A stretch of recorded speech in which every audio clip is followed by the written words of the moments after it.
Chapter 204, She Will. Chapter 204, She Will. Yimo nodded and said, "Tell me, as long as it's something I can do." Ning Qingshua's eyes seemed lost for a second, as though thinking about something very distant. Yimo didn't rush her. After a while, she faintly said, "If you find Luo Ying one day, will you forget about me? Will you bring me to see her?" Yimo shook his head. "No, if the heavens really let me find her, perhaps we will never get the chance to go back to where we want. If you still want, I can bring you to see her." Ning Qingxue lowered her head and said after a long while, "What if Sister Luo Ying don't want to see me?" Her voice seemed distant and lost. She didn't know whether what she did was right or wrong, or did she love someone who couldn't belong to her. So what if Luo Ying was willing to see her? Could Yimo have two wives at the same time? She suddenly felt she shouldn't have asked all that. Yimo did so much for her. Everything was good as long as he was fine, so why would she mind about other things? Why ask for that? Ning Qingxue felt she was making things hard for Yimo and wanted to talk about something else. But Yimo smiled and casually replied, "She will." Yimo knew that his master definitely wouldn't want to see someone who saved his life unless she wasn't Luo Ying. Ning Qingshue's heart shook. She will. These short two words harbored such trust and knowledge of each other. If one day someone asked about her to Yimo, would he say she will? Seeing that Ning Qingxue seemed a little lost, Yimo picked up another fruit and gave it to her. "Eat them, I will find a place to rest. When I recover, I will take you out." Ning Qingxue subconsciously took the fruit. Did she want to go out? She looked at Yimo who was holding her and had a sudden thought, it would be pretty good to stay with him here forever and not go out. But then she immediately shook her head, such a thought was too selfish. Ning Qingxue just ate 3 and refused to eat more. Yimo could only finish the remaining 2. "Yimo, I have some rope outside, there's something cat-like that is very strong. I don't dare to go out." Ning Qingxue recovered some energy and saw that Yimo wanted to pick the rest of the fruit. She was afraid something would happen to him, so she immediately said. Yimo shook his head. "No need, I will think of a way. I'll rest first. The rest of the trees are too high, you shouldn't go up." Ning Qingxue nodded. She trusted Yimo a lot, but if Yimo still couldn't move, she would still try to get up. But now, if she fell down, perhaps she would be a burden to Yimo even more. "I'll teach you some Kuju, 1, and ways to use Kai. Try it, if you can't, 10 never mind." After having a thought, Yimo still decided to teach cultivation technique to Ning Qingxue. If she didn't have a spiritual root, then never mind. If she did, she could cultivate. Hearing the things Yimo taught her, Ning Qingxue thought, was this the things he was cultivating? And that charm, was it all due to this? But Ning Qingxue knew now wasn't the time to ask him. When Yimo was recovered and he still wanted to discuss it, he would certainly tell her everything. Yimo thought that once he recovered his spirit sense, there were plenty of things in his ring. He wouldn't even care about a few fruits. Ning Qingxue started to sit down and attempt the Kuju Yimo told her. Yimo stood up and looked around, ensuring there was no danger here. This place might be the hive of that snake, so other small animals didn't dare to come. Yimo also found a place near Ning Qingxue and started to run the Kai inside his body. His dantian still felt pain, but it was much better than yesterday. Yimo rejoiced. He didn't know if it was due to those fruits, but he quickly started to use his Kai to recover his wounds. After a while, he felt his body feel lighter. The long-missed spirit sense returned to him. Yimo resisted his joy and took out some pills from his ring and ate it. After that, his wounds started to heal in an extremely fast fashion, to the point that small scabs even started to disappear. After a while, Yimo felt a fresh sense struck him. He was very happy, but he didn't dare to relax. After running a few more cultivation circuits, Yimo released his breath and opened his eyes. He had reached the middle stage of Stage 3 Kai gathering. It was rather astounding progress being able to progress such a step in such a spirit Kai devoid world, despite it being a very small step. If he continued at this speed, perhaps he could reach foundation establishment before he died of old age. It seemed that it was due to the fruit, but Yimo knew it was just a normal fruit, and it didn't have any spirit Kai on it.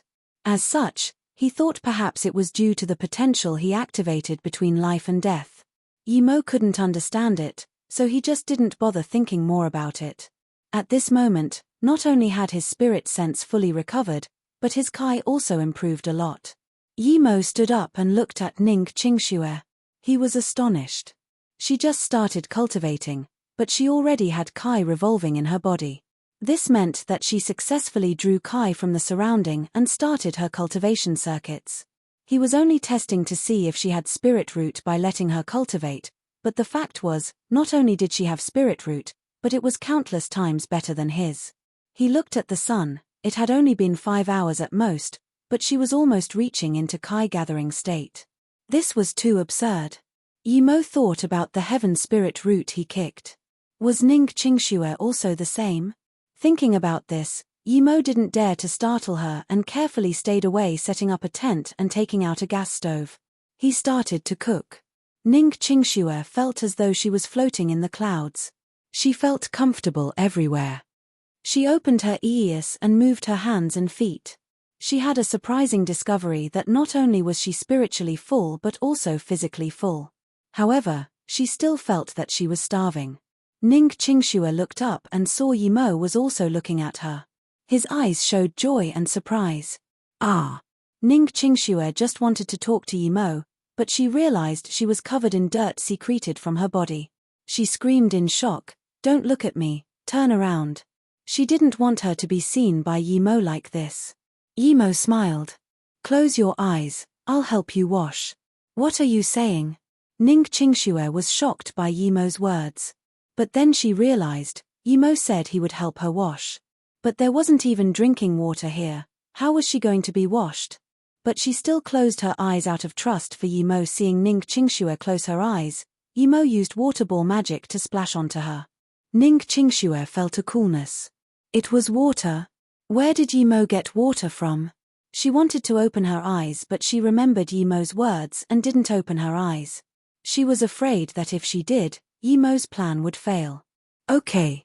Yimo had completely washed Ning Qingxue's body everywhere. After Ning Qingxue drew Kai into her body, all the wounds on her body disappeared. Ning Qingxue opened her eyes and made the surprising discovery that all the grime and wounds had disappeared. There was only white skin left. Yimo. She looked up with joy and surprise to see Yimo stare at her stiffly. Soon, she realized that what remained of her clothes stuck to her skin, showcasing her curves. Even her pink bras were able to be clearly seen. This bad egg. Ning Qingxue quickly turned around but remembered Yimo just helped her wash. Just when she didn't know what to do, she heard Yimo say, "There's a set of my clothes, you can change into it, I'll go somewhere else for now." When Yimo left, he was thinking how unexpected it was that Ning Qingxue's body would be so good. He really couldn't tell before. Now that she was splashed by water, her wonderful body was perfectly outlined. He could even see the curves on her ass. His heartbeat rose and he quickly left. When Ning Qingxue turned around, she really saw a set of Yimo's clothes. Where did this come from? At this moment, she actually forgot about embarrassment and just stared at the clothes. But she soon knew that she should change her clothes first. Just as Ning Qingxue finished changing her clothes, Yimo appeared in front of her. She even suspected Yimo was staring at her the whole time. Before she had the chance to ask, she smelt food. She smiled bitterly, which made it seem like she was really starving. "Let's go eat." Yimo grabbed Ning Qingxue's hand without the slightest awkwardness.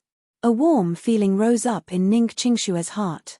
Regardless of whether he had that Luo Ying, there was her in his heart now.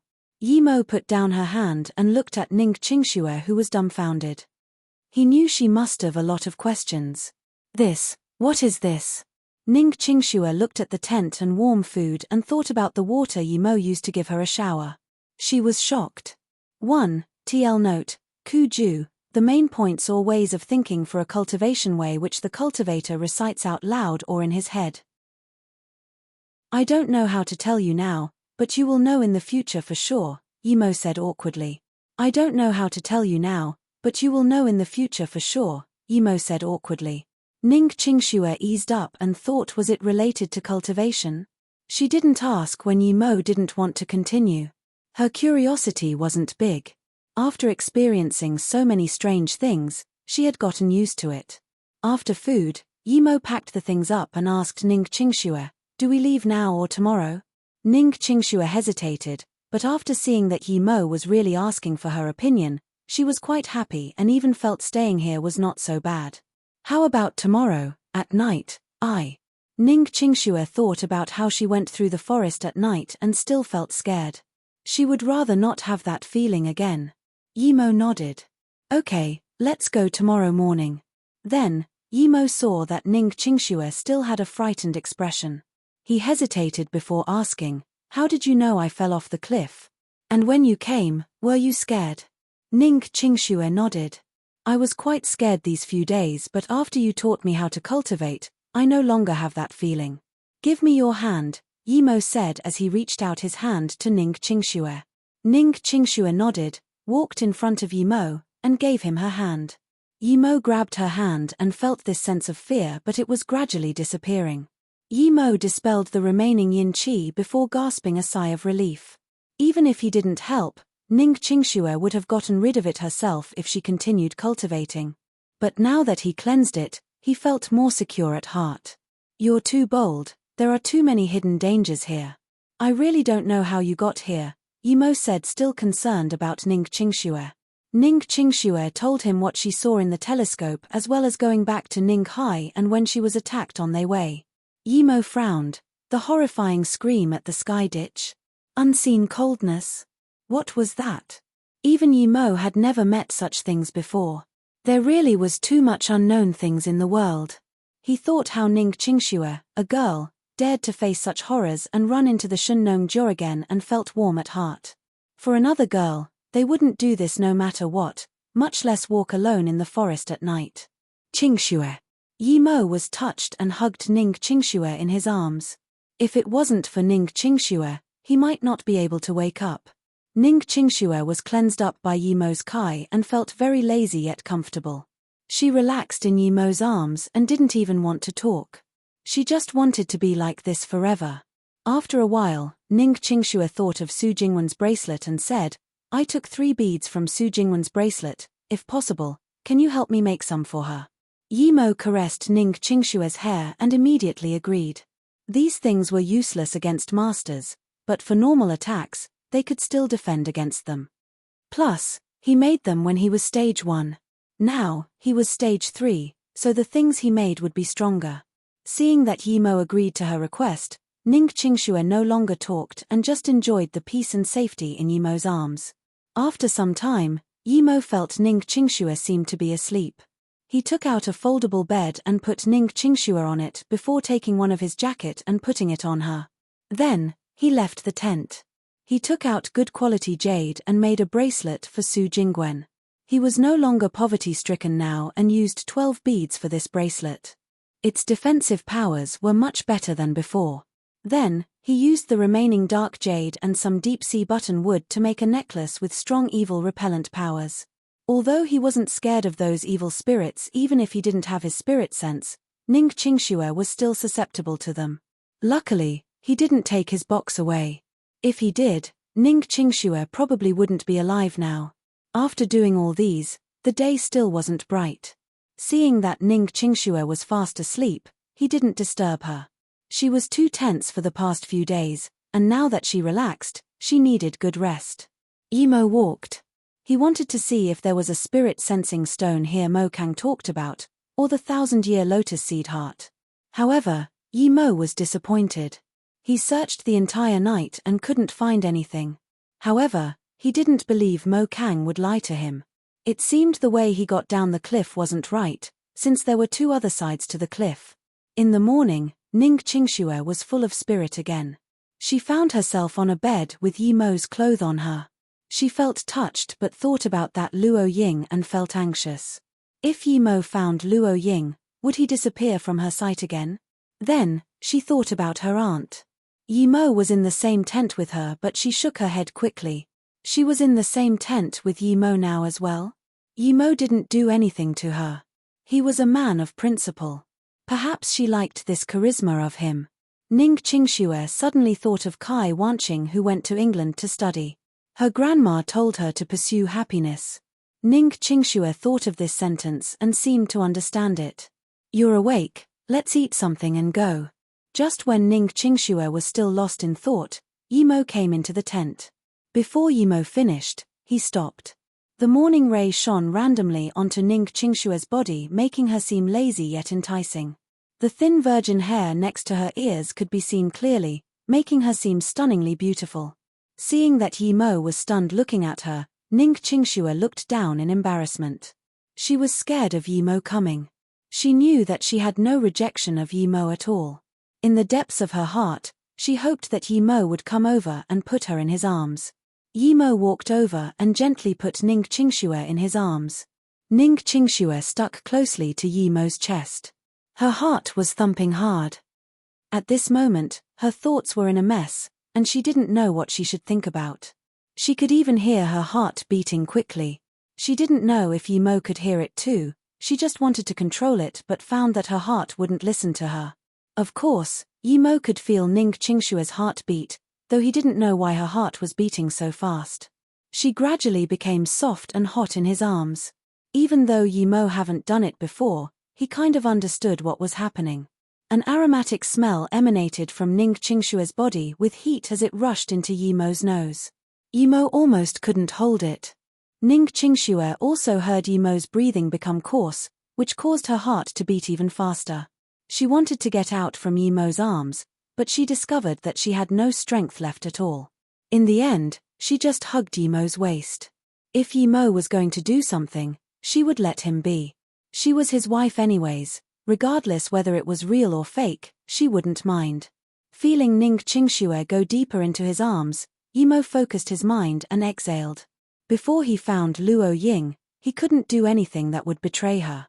Qingxue, I made this last night. Bring it to Jingguan. Yimo took out the bracelet and ruined the awkward moment. Ning Qingxue felt relieved and was a little grateful to Yimo. But at the same time, there was this faint disappointment in her heart. She couldn't even explain her feelings. But now that Yimo changed the topic, she quickly sat up, brushed her hair aside and picked up the bracelet Yimo passed over. This bracelet is so exquisite, Ning Qingxue exclaimed and had forgotten about what just happened. She subconsciously looked at Yimo's hand. There was only this bracelet, nothing else. She was a little disappointed since Yimo didn't give anything to her. However, she quickly adjusted her mood and played with this bracelet around. Meanwhile, she was thinking, Jingguan must love this bracelet to death. There was a faint aura on it and a serene feeling. This is for you, I'll help you wear it. Yimo took out a necklace. Ning Qingxue quickly put away the bracelet and cupped the necklace with her two hands. She was ashamed of her thoughts before. How could Yimo not have anything for her? The box from before, although Yimo didn't say it, but he gave it to her. It's so pretty. Ning Qingxue cupped the necklace. She counted the jade beads that total 52. This necklace was countless times better in both quality and beauty than the bracelet. Ning Qingxue held that in her hands and felt comfortable and serene. Yimo, thank you. This is the prettiest present I got. Ning Qingxue couldn't resist the excitement and rushed into Yimo's arms again. Yimo's just quenched fire was suddenly reignited by Ning Qingxue. He looked down and saw the opening at Ning Qingxue's collar revealing the deep white trench. He couldn't help to reach his hand inside. Yimo. Ning Qingxue looked up. She was exploding with joy after receiving the necklace crafted by Yimo himself. She just wanted Yimo to help her put it on but saw Yimo put his hands through her collar. She subconsciously screamed but as soon as she did, she regretted it. Yimo. Ning Qingxue looked up. She was exploding with joy after receiving the necklace crafted by Yimo himself. She just wanted Yimo to help her put it on but saw Yimo put his hands through her collar. She subconsciously screamed but as soon as she did, she regretted it. Yimo was startled. He found his hands had touched Ning Qingxue's chest. It was soft and smooth, and he almost couldn't control himself. If Ning Qingxue didn't scream, perhaps he would have grabbed hold of it. He quickly let go of his hands and looked apologetically and awkwardly at Ning Qingxue. After a long while, he said, "Sorry, I almost couldn't control myself. Ning Qingshue's face was bursting with redness. She was a little annoyed. This idiot, if you want to touch it, then touch it. Why say it out, why talk about it? She buried her head into Yimo's chest again. She was hopeful and joyful, but a little worried at the same time. Her feelings were very confused. But soon, she decided that since Yimo did that, it meant that he liked her too. Otherwise, he wouldn't be like that. When he was treating her wounds and she took off her shirt, he didn't do anything to her. But now, it meant that he liked her. Ning Qingxue waited a while but didn't feel Yimo move again. She looked up with confusion but just saw Yimo looking at her with awkwardness of his face. Ning Qingxue opened her mouth and wanted to say she didn't mind, but she really couldn't. He cursed at Yimo for being so dumb. Did she have to ask for it? I'll help you put this on. Yimo broke the awkwardness and took the necklace from Ning Qingshue's hands and helped her put it on. Is it pretty? Ning Qingxue looked and asked. Very pretty, Yimo praised from the bottom of his heart. The beads he used pearls and resonated with Ning Qingshue's skin color. Ning Qingxue, who was already extremely pretty, was made more royal and gorgeous with this necklace. It's really pretty, thank you Yimo. Ning Qingxue looked at the necklace that reflected of white luminosity. The more she looked, the more she liked it. Ning Qingshue's unintentional actions almost made Yimo unable to control himself, but he thought about Luo Ying and resisted his urges. He then took out water and breakfast. The two finished breakfast and Yimo packed everything up before carrying Ning Qingxue on his back and tying her to himself. Then, he was about to leave. Ning Qingxue felt warm and safe on Yimo's back. It was like heaven compared to her walking in the forest by herself at night. Be careful, there's this cat-like thing which seems to be very strong, Ning Qingxue reminded. Yimo smiled. I already killed it last night. I don't know what animal it is, but it's certainly very fast. I went for it last night because it almost killed you. As such, the first thing I did last night was to kill that guy. As he spoke, he felt the softness of Ning Qingshue's body, causing his heart to burn with fire. He thought his self-control was getting worse and worse. If he used this mentality to foundation establishment, he wouldn't succeed for sure. Hearing Yimo's words, Ning Qingxue felt warm at heart and just made a low sound and stopped talking. After a long while, she continued, actually, I wasn't angry in the morning. In fact, I also like. Her voice got low until even Yimo couldn't hear it. Just when Yimo wanted to talk, he stopped. There were two blooded bodies at his feet, obviously they fell from the top of the cliff not long ago. Yimo's heart sunk. There seemed to be more people here. He was scared that Ning Qingxue would be frightened by this and immediately said, Qingxue, close your eyes first. Open them after we go up. Ning Qingxue didn't need Yimo to remind her. She had closed her eyes already. As long as she was with Yimo, she wouldn't worry about anything else. Yimo walked towards where Ning Qingxue came down and put the rope in his ring. It seemed not bad, he didn't know what it was made from.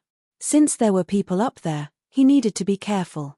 If there came another Earth-level master like Bien Po, he would be no match for him even though he just got a little power boost, much less now that he was carrying Ning Qingxue.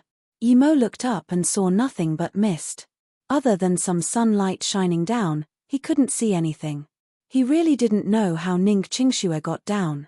A girl like her could come to this step, regardless of whether he found Luo Ying in the end. Yimo had made up his mind that he wouldn't let this girl on his back get hurt for her entire life. This cliff wasn't hard for Yimo. Even though he was carrying Ning Qingxue, it wasn't hard if he wanted to go up. After all, unlike ordinary ancient martial artists, he had wind-controlling technique. This was why both he and Bien Po fell off the cliff, but Bien Po was killed by him. If it was on the cliff, he was no match for Bien Po, but once both of them fell off, he could kill Bien Po. This was the difference between ancient martial artists and Dao cultivators. The 1-kilometer-high cliff was very steep, but it wasn't hard for Yimo at all. He used wind-controlling technique and he seemed to be blown up by the wind onto a rock surface. He paused for a moment and used another one onto a higher rock. After tens of times repeating this, he was a few hundred meters high. Ning Qingxue felt wind brush past and subconsciously opened her eyes but realized she was flying on Yimo's back. Even the mist was under her feet. For a moment, she forgot about her fear of heights and had an impulse for wanting to fly. But soon, she looked down and felt dizzy. They were already this high. This cliff was so high, and she really didn't know how she got down last night. Ning Qingxue was sure that if she had to come down again, she wouldn't dare. She actually did all this last night. The more she thought, the more she felt this wasn't something she did. She subconsciously hugged Yimo closer. She felt extremely safe on Yimo's back. Perhaps only this man would make her feel safe and sound. Yimo noticed Ning Qingxue's movements, so he turned around and said, "Don't be scared, there might be people at the top, we need to be careful." I'm not scared when I'm with you," Ning Qingxue immediately replied. Yimo took a small break and used wind-controlling technique again another 100 times before stopping. He could faintly hear fighting at the top of the cliff. Yimo thought there were people there indeed. It seemed quite a lot of people knew about the red leaf pumpkin fruit, but he just didn't know what sort of level of people came this time. When Yimo rose up another 200 meters, he could clearly scan the two fighting at the top. One was a man in his 50s, had triangular eyes and a bald head. The other one was a nun in her 30s, she seemed very pretty but cold and aloof. She had horsetail whisk as her weapon, and each of her attacks were aimed at the Baldy's vitals. The Baldy's sword wasn't any bit weaker than the woman's horsetail whisk. Seeing the two fight, Yimo was shocked. From the way they fought, Yimo knew they weren't worse than Bien Po. Two Earth-level masters. Yimo was shocked. One was already too much for him, but now there was two. If he was caught, he would certainly be dead. The two people both seemed to have felt Yimo's spirit sense and both looked at Yimo's position. Yimo's heart sunk. Not good. He was caught, no doubt about that. Yimo even stopped breathing and took back his spirit sense.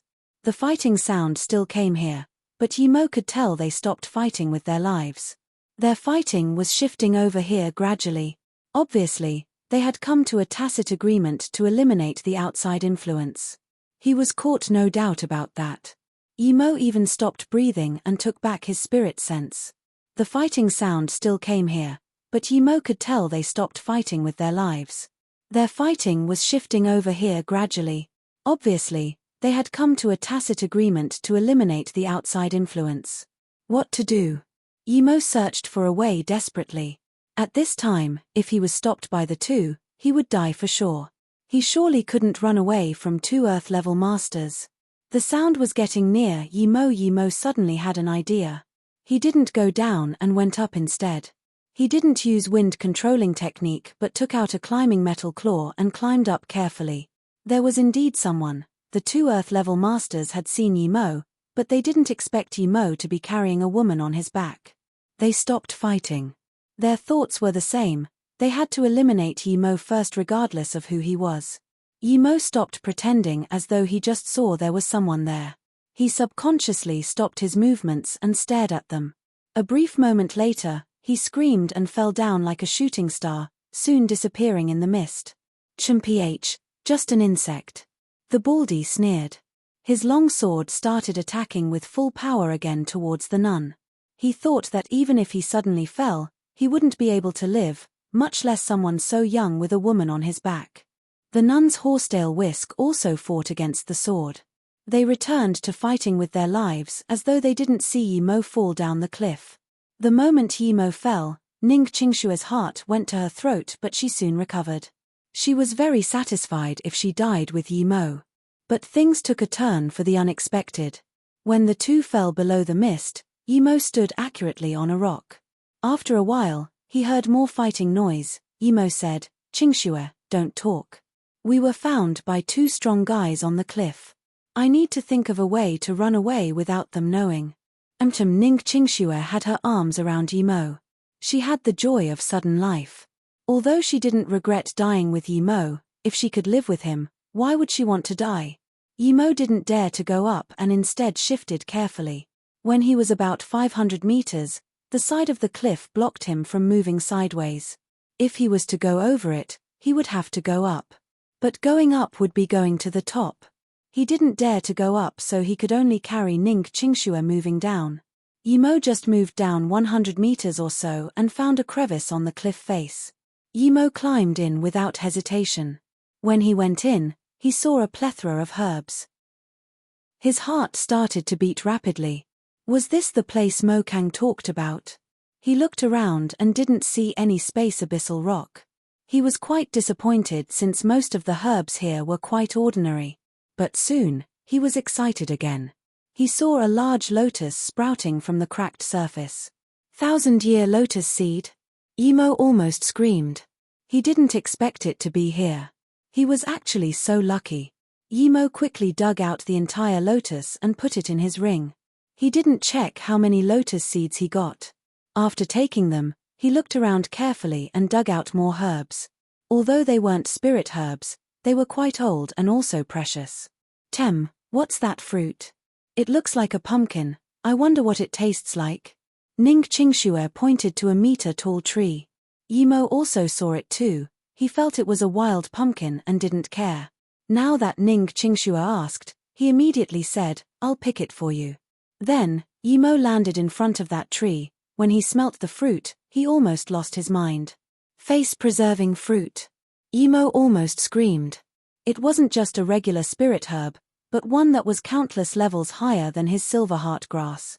This was impossible. How could the spirit-deprived earth have such a fruit tree? Although he thought it was impossible, it really was in front of his face. This fruit was useless for cultivation, but it had an outstanding effect. Once it was made into face-preserving pill, it would be worth a whole city for female cultivators. Yimo counted and saw there were 12 on the tree. He immediately picked all these and put them into a jade box. These fruits were so precious that countless people fought after them. Suddenly, Yimo thought of the red leaf pumpkin fruit they were talking about. If they found out he took some, they would investigate. Thinking about this, Yimo dug out the entire tree and put it in his ring. Then, he reordered the place he dug until people couldn't tell he was here. Then, he carried Ning Qingxue and left here quickly from another crevice. After leaving the crevice, Yimo didn't dare to stay. He continued moving until for a few more kilometers. He soon found himself on the hill, and there was still the fighting sound. Luckily, he had wind-controlling technique, or even a monkey wouldn't be able to crawl here the way he did. Did we get out? Ning Qingxue also recognized that this was the road she climbed the other day. Let's go quick. Yimo carried Ning Qingxue down the mountain, and after walking for another hour or so, he finally stopped. He had walked so far that those two masters probably didn't know about them. Plus, Yimo estimated that even if they knew there was a red leaf pumpkin there, they wouldn't be able to find it. It was too well hidden, so he didn't how news of it got out. One thing he was confused about was that why did it appear at a place like this? If you're tired, just let me down, Ning Qingxue said worriedly. I'm not tired, plus I like carrying you, Yimo said casually, but he actually didn't think much. When Ning Qingxue heard this, she thought to herself, so you're not as dumb as I thought you were. But she didn't feel unhappy at all and instead had a sweet feeling. Here, eat it. Yimo took out a face-preserving fruit and gave it to Ning Qingxue. Although it was the biggest waste to eat it like this because it had no effect unless it is concocted into a pill. Ning Qingxue bit it and said, "It's not bad, you should take a bite too." Then, she passed the fruit to Yimo. Yimo smiled. I can't afford to eat this. This fruit is worth an entire city, it can't even be evaluated by the things in this world. It's that precious, then why did you let me eat it? Pack it up quick. Ning Qingxue passed the fruit back to Yimo. She wasn't clueless like before. The things Yimo did all meant that he wasn't an ordinary person. If he said it was worth an entire city, it meant it was really valuable.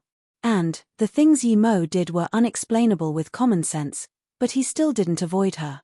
This meant she had a strong position in Yimo's heart. This made her very happy. Now that Yimo gave such a precious fruit to her, she felt a little embarrassed. Don't worry, I still have some. Even if it was the last and you want to eat it, I will still give it to you. Because if you like it, I will give it to you. Yimo made it sound completely natural. Ning Qingxue phased for half a beat and surged with happiness in her heart. Her decision was right. Yi Mo was worth what she did. Yi Mo didn't hear Ning Qingxue eat nor talk for a while and subconsciously looked back. He then saw Ning Qingshue's eyes were red and swollen. "Qingxue, what happened to you? What's wrong?" Ning Qingxue licked the fruit in her hand and wiped her eyes. "I like it, I do like it." "What?" Yi Mo didn't understand Ning Qingshue's words. "Yi Mo, thank you, I gave you a water drop, you gave me the ocean, thank you, Qingxue will always be yours." Ning Qingshue's voice grew so low until it couldn't be heard. Yi Mo felt his nose. He didn't think Ning Qingshu would be touched so easily. She was really an emotional girl. If Yi Mo didn't feel it himself, he would never believe she was so emotional. Yi Mo felt his nose. He didn't think Ning Qingshu would be touched so easily. She was really an emotional girl. If Yi Mo didn't feel it himself, he would never believe she was so emotional. He was also touched by her words. To him, he just did what he should be doing, but Ning Qingshu reacted so much. They both seemed to feel embarrassed and didn't talk for a long time. Just when Yi Mo was prepared to ask Ning Qingshu where the sky ditch was, Ning Qingshu suddenly asked, "What's the use of this fruit? Why is it worth so much?" Yi Mo smiled and said, "I'll tell you after you eat it." "No, I want you to tell me first, then I'll eat it." Ning Qingshu behaved in a spoiled manner in front of Yi Mo for the first time, yet it came out so natural. Yi Mo helplessly said, "Okay, in that case, I'll tell you. It's called face-preserving fruit. It can be made into a pill called face-preserving pill. Anyone who eats it can have their skin, appearance, and even the organs remain the same forever at the moment they ate the pill.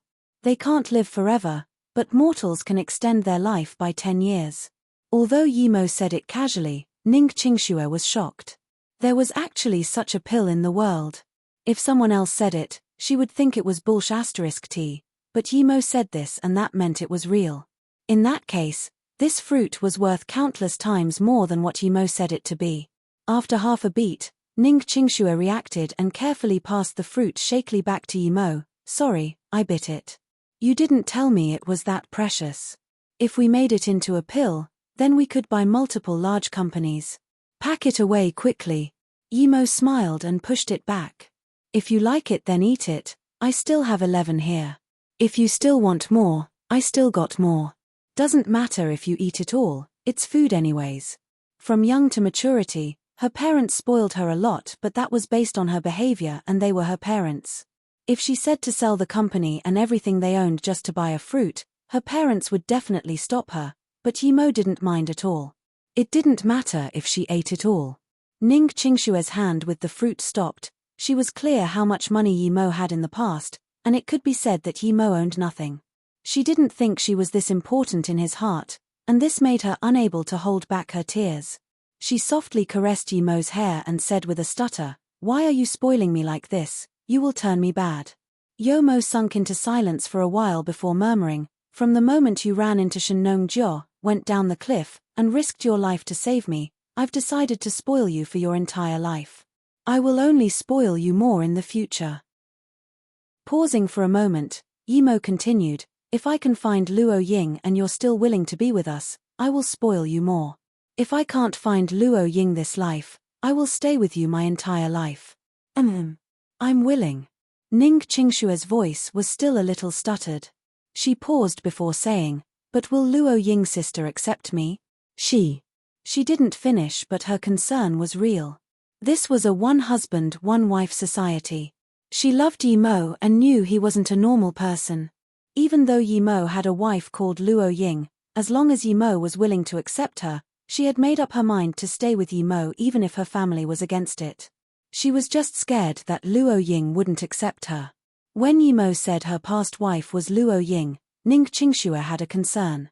She was afraid before that Yi Mo would leave without notice when he found Luo Ying. But now, she was worried Luo Ying wouldn't accept her. And, she had a stranger thought, she could only accept Luo Ying and Yi Mo together. If it was another girl like Kai Wanqing, she wouldn't be able to accept it. Would Luo Ying think the same way as her? If her parents didn't accept it, she could leave with Yi Mo, But if Luo Ying wouldn't accept it, she didn't know what to do. Hearing Ning Qingshue's words, Yi Mo had the look of deep thought in his eyes. After a while, he seemed to be talking to himself, Master Will. He suddenly stopped and quickly darted out tens of meters and stared coldly at a bush. Come out. Ning Qingxue was still immersed in Yi Mo's words and didn't notice what was happening at all. There was a rustling sound and a youth with tattered clothes crawled out from the bush. He looked at Yi Mo and Ning Qingxue in shock and confusion. Savage. Ning Qingxue called out. Yi Mo smiled. He's not a savage, his clothes were torn apart not long ago and they're camo. Perhaps he is the rescue team you were talking about. Who are you guys? How do you know I'm a rescue team member? The youth noticed both Yi Mo and Ning Qingxue were normal people. Ning Qingxue also understood the situation now and said, You really are from the rescue team? You came in to save Zhongqiong. You know of Zhongqiong? Who are you guys? How do you dare to walk in here? The man was more curious. Yi Mo saw he seemed to be very weak, so he threw out a packet of biscuits. Eat something and tell us what happened. At this moment, the man finally calmed down. He ripped open the biscuits Yi Mo gave him. He ate very fast and devoured the biscuits in no time. Yi Mo then passed him a bottle of water. After finishing, the youth said with fright, A few days ago, my team and I received orders to rescue a lost tourist here. We came in as a team of 8. When we came in, there were 2 tourist groups leading the way. We even brought guns. We thought we wouldn't be scared even if we met savages, but when we walked near the sky ditch. Talking about this, the youth had obvious terror in his eyes. He looked at Yi Mo before continuing, We just saw there was a shoe there. The people immediately said it belonged to Zhongqiong. Another tourist went to pick up the shoe, but when he did, there was a sharp scream from inside the ditch. He stopped and shivered. Yi Mo took out a simple jade necklace artifact and gave it to him. Wear this and then talk. Which rescue team were you from? Are you the only one left? The man put on the necklace without hesitation and said, Thank you for your magic artifact, I will return it when we leave. It seemed he knew it was a magic artifact. Yi Mo waved his hand. No need, you can keep it, I have a lot of these simple artifacts. Continue talking. The man immediately continued, I'm Wang Kailin. Our rescue team belongs to the Shunnong Jiao area. That day, the scariest thing wasn't the sky ditch but the sound from it. The tourist who picked up the shoe froze for a moment and turned towards the sky ditch, then, he jumped in. Ning Qingxue remembered she also saw a shoe that day. If it wasn't for the evil repellent charm, would she jump down too? Thinking about this, she had a fit of fright. She subconsciously hugged Yi Mo's shoulders. Smelling Yi Mo's familiar smell, she calmed down. Wang Kailin continued, When we saw the man jump down, we were worried and one of my squad mates started to shine at the ditch with the light. As soon as the light shone in, he also fell. We don't know what happened. At this moment, we knew things weren't good.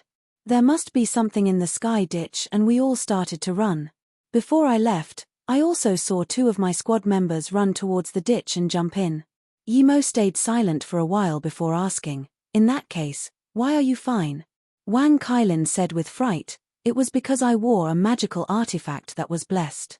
I don't know if it was due to that I was able to escape. This is too metaphysical. I didn't dare to run out the way I came from. I wanted to find a way out, but I wasn't able to for a few days. I also didn't see more rescue team come in. You are the first people I met in a few days. Ning Qingxue experienced it firsthand and knew Wang Kailin wasn't lying. Thinking about this, she said worriedly to Yi Mo, How about we take another route too? Yi Mo smiled. Take another route? When you came in, didn't that thing scare you too? I also told that thing that if it dared to come again, I will make you turn it into ashes. Perhaps it was scared, so it let me run away, Ning Qingxue said with fright. Chapter 209, Terror Reappearance. Chapter 209, Terror Reappearance. You also come from the sky ditch? Wang Kailin asked. Yeah, the Zhongqiong you are looking for came from my tourist group. He was the one who stepped on the ground when the ditch appeared, Ning Qingxue replied, but she immediately remembered that this was related to her. If Zhongqiong didn't try to show off in front of her, perhaps that sky ditch wouldn't appear. Yimo turned and said, I'll go there now and turn it into dust. Are you scared? Ning Qingxue shook her head. As long as I'm with you, I'm not scared at all. If she had to walk that path again, she would rather die. However, it was different when she was with Yimo. And she felt very sweet. Yimo was going to destroy that thing because she was frightened. Yimo looked at Wang Kailin and said, if you're not scared, then come with us. If you are, then stay here. Wang Kailin saw that Yimo seemed to be walking around very easy here with Ning Qingxue on his back. Most importantly, Yimo gave him a magical artifact. From this, it could be seen that Yimo was no ordinary person. If he stayed here by himself, it would be suffering. Plus, even a girl like Ning Qingxue wasn't afraid, so why would a man like him be? Thinking about this, Wang Kailin replied, I'm not afraid. If you dare to go back, I dare to go with you. Yimo looked at Wang Kailin with praise. Not bad, you have some guts. In that case, let's go. They returned the way they came from. Yimo didn't travel at full power but was still much faster than Ning Qingxue. Wang Kailin could also barely follow. The way that Ning Qingxue took a whole night and a few hours to travel was done by Yimo and Wang Kailin in a few hours. At 3 p.m., they were near the sky ditch. People had already come. Yimo immediately noticed that tens of meters from the sky ditch were barricaded. It seemed something happened later and people weren't allowed to enter here. Wang Kailin looked at the pitch-black sky ditch and still felt terror. Ning Qingxue only dared to secretly look at the sky ditch from Yimo's shoulders. I don't seem to have that feeling anymore. Wang Kailin immediately felt that he didn't have that sense of terror today. Yimo knew that even if it was some sort of evil spirit, it wouldn't dare to come due to his Yang Kai. Plus, those things may be very dangerous to normal people, but it was nothing for him. His spirit sense could detect any hidden thing as long as the thing wasn't in a higher state than him. It was just as though his invisibility could trick many people, but in the cultivation realm, this low-level invisibility was completely useless. We can leave from here, Qingxue, I'll send you out first, I'll go in there and have a look, Yimo said. Before Ning Qingxue could reply, Wang Kailin was worried. Why would Yimo dare to go in and look? Ning Qingxue bit her lips and said stubbornly, no, I'm staying with you. The reason Yimo wanted to go in the sky ditch and look was to destroy the thing that scared Ning Qingxue, but he was scared Ning Qingxue would be frightened by the scene in the sky ditch. Now that Ning Qingxue wanted to go with him, he immediately cancelled the plan and said, in that case, let's leave. Wang Kailin let out a deep sigh of relief after hearing Yimo decided not to go. He was really afraid Yimo would go down there, but at the same time, he admired Yimo's courage. Yimo also had his own plans. He wasn't afraid of the dangers there. To him, this danger was nothing compared to Earth-level masters. He was afraid those two Earth-level masters would chase here. Although the possibility was small, it could still happen. After the three left the bush, there were more barricades outside. People were starting to come, and Yimo said to Wang Kailin, I won't leave with you.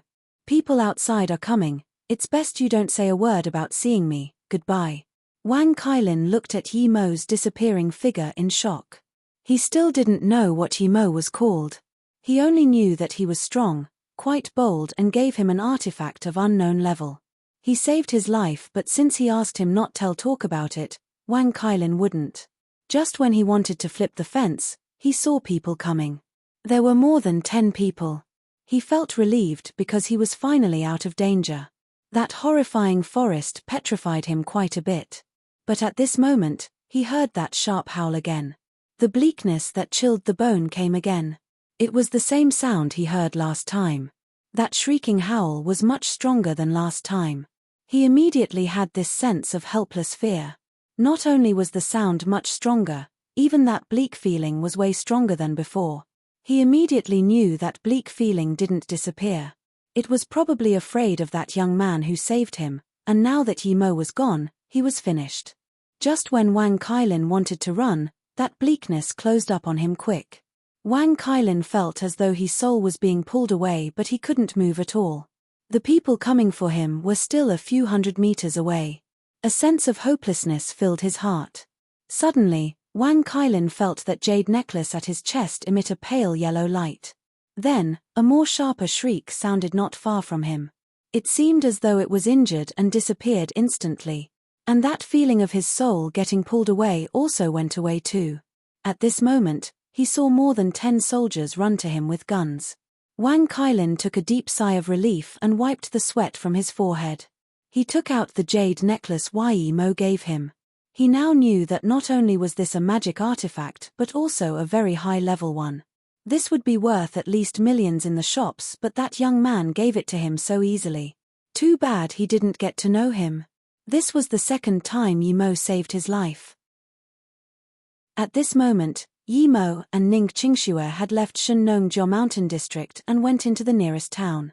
He put down Ning Qingxue and took her to the shop, buying her a t-shirt and long pants as well as a pair of shoes. Then, the two left the town. Where are we going? Ning Qingxue could finally stay with Yi Mo now, and Yi Mo's attitude towards her had changed. There was only joy in her heart. No matter where Yi Mo wanted to go, she would follow. Yi Mo thought for a while before saying, I still have some things I need to do.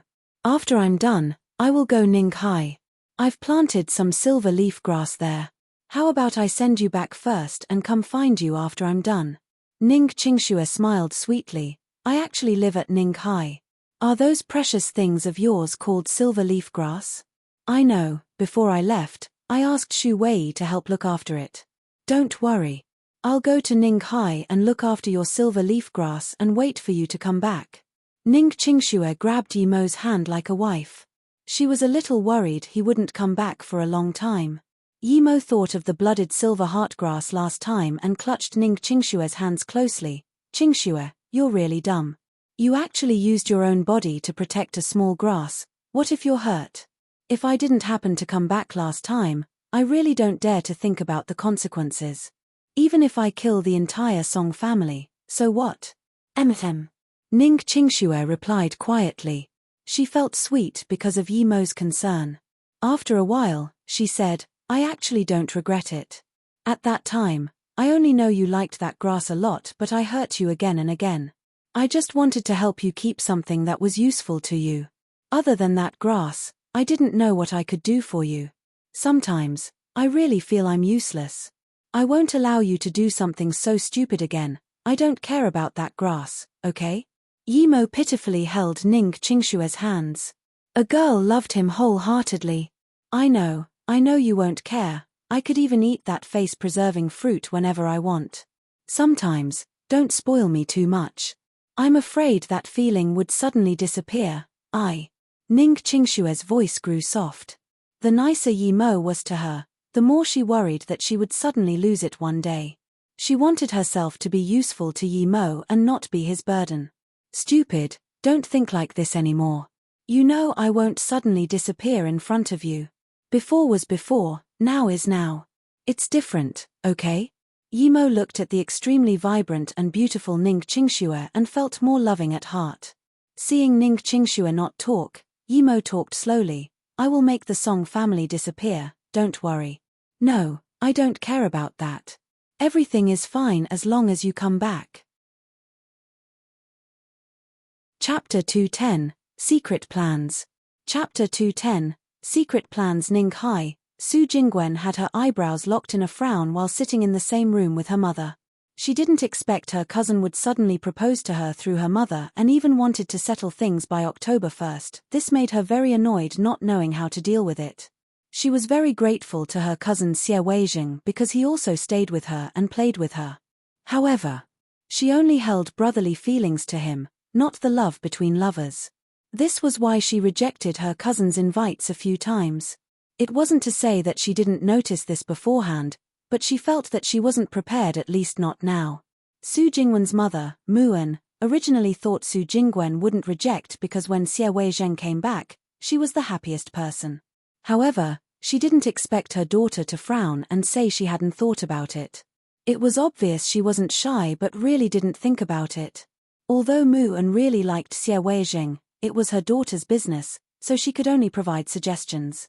If Su Jingwen really didn't want to, she wouldn't force her. Jingwen, this concerns your entire life. You're not young anymore, and I can only give you advice. Xie Weijing is good-looking and a doctor from America. Main thing is, he's still the same all these years he's been at America. I won't say any more, just think about it yourself.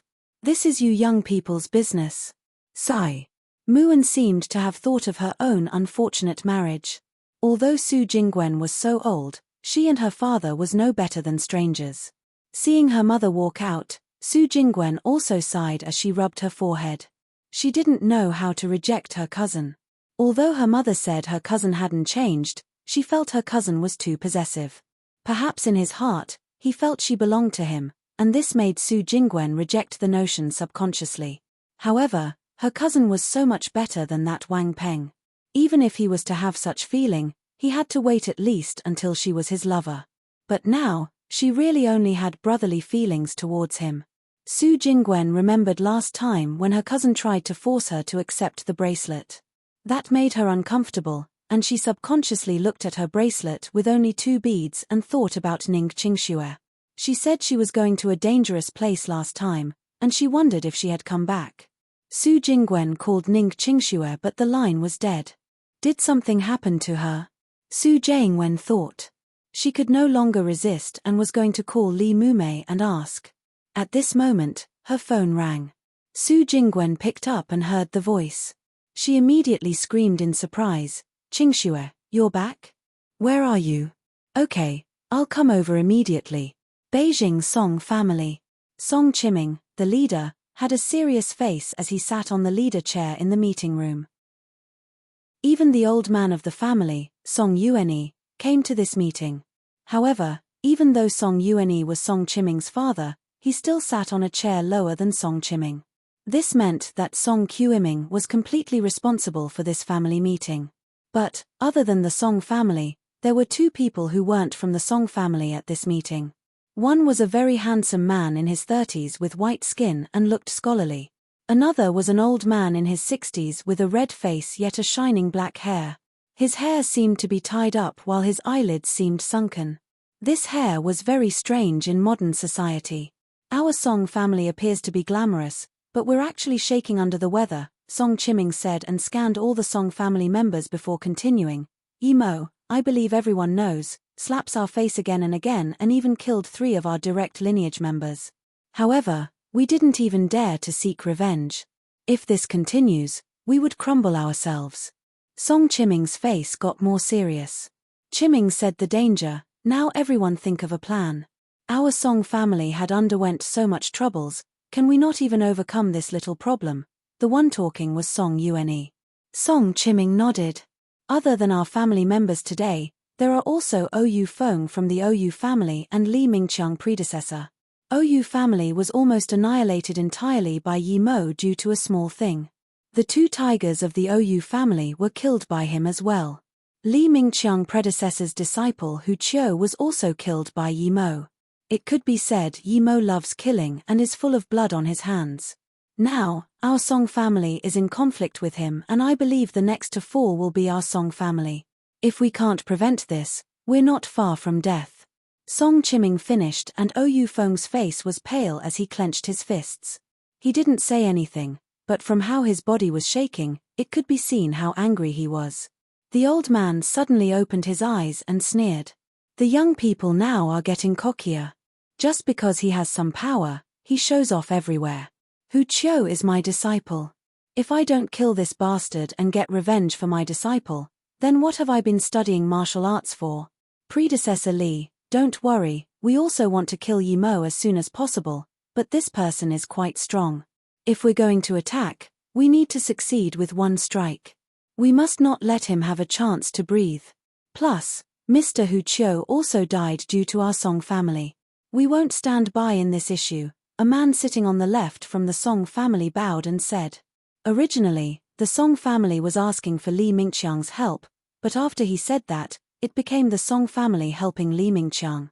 Li Mingqiang was old and astute, how could he not tell? He glared coldly at the man but didn't say anything. Song Chiming reproached, however, Song Hu, shut up. Stop using your little tactics. Predecessor Li Mingqiang came to help our Song family this time. Song, who put in the effort but didn't get any good result. His face burst red as he sat aside, not saying anything. Song Hai stood up and said, "Leader, Predecessor Li, this Yi Mo is indeed no ordinary person. Other than Predecessor Li, no one from our Song family is a match for him. Plus, we can't use proper means against him because he actually became the head instructor of flying snow. However, there is someone who can take him on. If leader wants to see him, I can bring him here immediately." "Who? Invite him in quickly."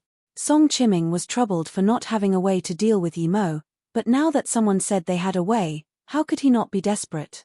Although he knew Li Mingqiang was strong, he wasn't sure if Li Mingqiang was enough for Yi Mo. After all, even that tiger from the Ou family was killed by Yi Mo. Yi Mo was so strong that he was starting to get scary. Plus, he couldn't use the country's power against Yi Mo. Even if he could, was Yi Mo someone who could be fought with numbers? Just when everyone was guessing, Song Hai brought in a skinny middle-aged man. He was in his 40s, triangle eyes, long eyebrows. He walked in the meeting room of a top family in China but was very much at ease. "Leader, this is Dongfang Shi. He found us not long ago and wishes to help us against Yi Mo." Song Hai introduced Dongfang Shi briefly and retreated. Song Chiming stood up. "Dongfang Shi? Were you the head advisor of Nanqing, the person who led Nanqing to establish a base at Siena?" Dongfang Shi smiled like an ancient man as he saluted with his fists. "Indeed, it's me. I didn't expect my humble name to be in the ears of the Song family leader. It's my honor. Please sit, please sit." Song Chiming knew about Dongfang 11. When Nanqing was still struggling to start up and when even Qian Longtu was running around for his life, Dongfang Shi appeared. He settled the score all by himself. Countless plans came from his head and eventually lead to the formation of the largest mafia in Asia, Nanqing. It could be said that Nanqing was a mafia that even a country couldn't do anything about. This was all due to Dongfang Shi. Song Chiming heard that Dongfang Shi frequently sigh.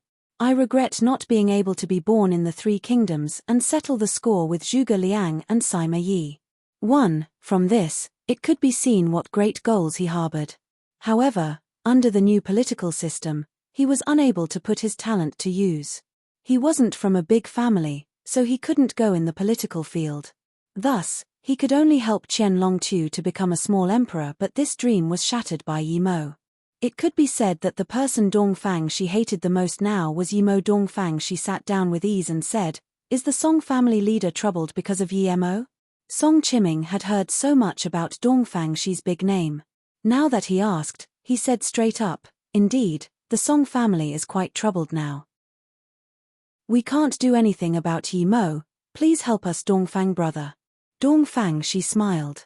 "Since I came to help the Song family. Plus, I already have great enmity with him. Even if I don't, I can't bear to see someone so cocky. But before this, I want to know what trump cards the Song family has." 1. TL note: Zhuge Liang was renowned as the smartest tactician, being able to predict the enemy's every move. Sima Yi was the same but slightly inferior to Zhuge Liang. Chapter 211: Killing Through Another's Hands. Chapter 211: Killing Through Another's Hands. Song Chiming hesitated for a while and didn't talk. Dongfang Shi saw this and laughed, then he stood up and said, "In that case, just pretend I never came." "Hold up, brother Dongfang, please sit. There's nothing really I can't talk about. Although we can't use the country's power, but we can pull out some army from the south, north and west side. However, we can't only use the excuse of training them. The time can't be too long, no more than 8 hours." Then, Song Chiming looked at Ou Feng and Li Mingqiang and said, "We have 4 yellow level masters. Predecessor Li is black level intermediate stage master." Dongfang Shi sat down and took another sip of the tea. Song Chishan saw that Dongfang Shi didn't talk for a long while and was a bit unhappy and asked, "What does Mr. Dongfang think about this?" Dongfang Shi put down the cup and slowly said, "Our country has an ancient saying, know yourself, know the enemy, and you can fight 100 battles without losing. I believe the Song family leader knows where Yi Mo is at now and what he's doing. Song Qiuming nodded and said, indeed, he took a mission to find something. Dongfang she nodded and said, since Song family leader is so genuine, I won't take corners. Yimo probably went out to find some data. Of course, he wouldn't be able to find it. Song Qiuming suddenly looked at Dongfang Shi and coldly said, how does Mr. Dongfang know about this? This concerned with the country's secrets. His father only managed to find trace news of it due to his connections all over Beijing. He didn't expect Dongfang Shi to know as well. Dongfang Shi didn't seem to see Song Qiuming's scary glare and looked at the other members of the Song family but didn't say anything.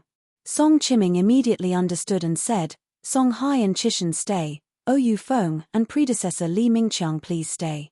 The rest of the people may leave. Soon, only these people remained.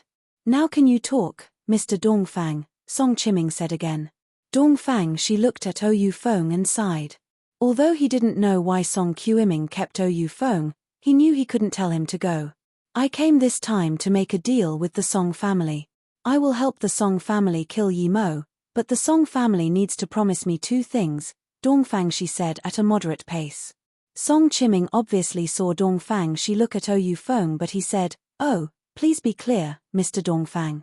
If we can kill Yimo, it's fine even if the Song family makes some sacrifices. Okay, since you are so straightforward, I'll just say it. Dongfang Shi's voice sounded as though he has made up his mind. I'm actually a member of North Sand now. I believe Brother Song has heard of it. Dongfang Shi paused here.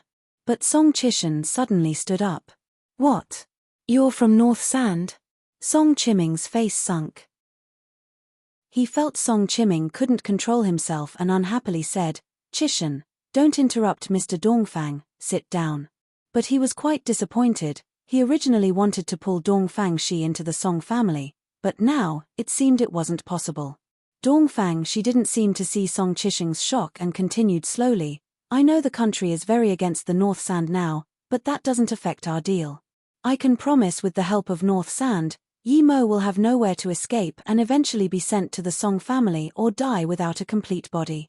Song Qiuming didn't show any emotions and said, Mr. Dongfang, let's talk about your two conditions. First, Yimo captured a few of our North Sand members, please help get them out. Second, after this is done, please return the data Yimo brought back. Dongfang Shi said these and took the teacup while waiting for Song Qiuming's reply without any nervousness.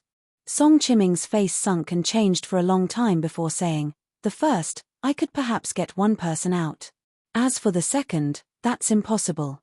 That data has been declared top national secret. I can't get it out. Plus, even if it's in my hand, it would be betraying the country if I gave it to North Sand. After Song Qiuming finished, Dongfang Shi's face didn't show any disappointment or unhappiness. He just smiled and said, okay, if you can save that woman and draw out the location of the data and defense mechanisms, that's also possible. Dongfang Shi never expected to get the data from Song Qiuming. He also knew that was impossible, but Song Qiuming could still draw out where it is. If he couldn't even do that, he has no right to cooperate with him, Dongfang Shi. Agreed. Song Qiuming turned around and looked one eye at the old man. Dongfang Shi didn't feel strange at all for Song Qiuming agreeing to his demands. He expected this. Everyone at the scene looked at him and then Dongfang Shi slowly said, Yimo is not just a fighter, he has some intelligence, but his greatest weakness is arrogance. If I didn't take him so lightly last time, he would be dead already. Mr. Dongfang, please enlighten us. Song Qiuming didn't doubt Dongfang Shi's words at all.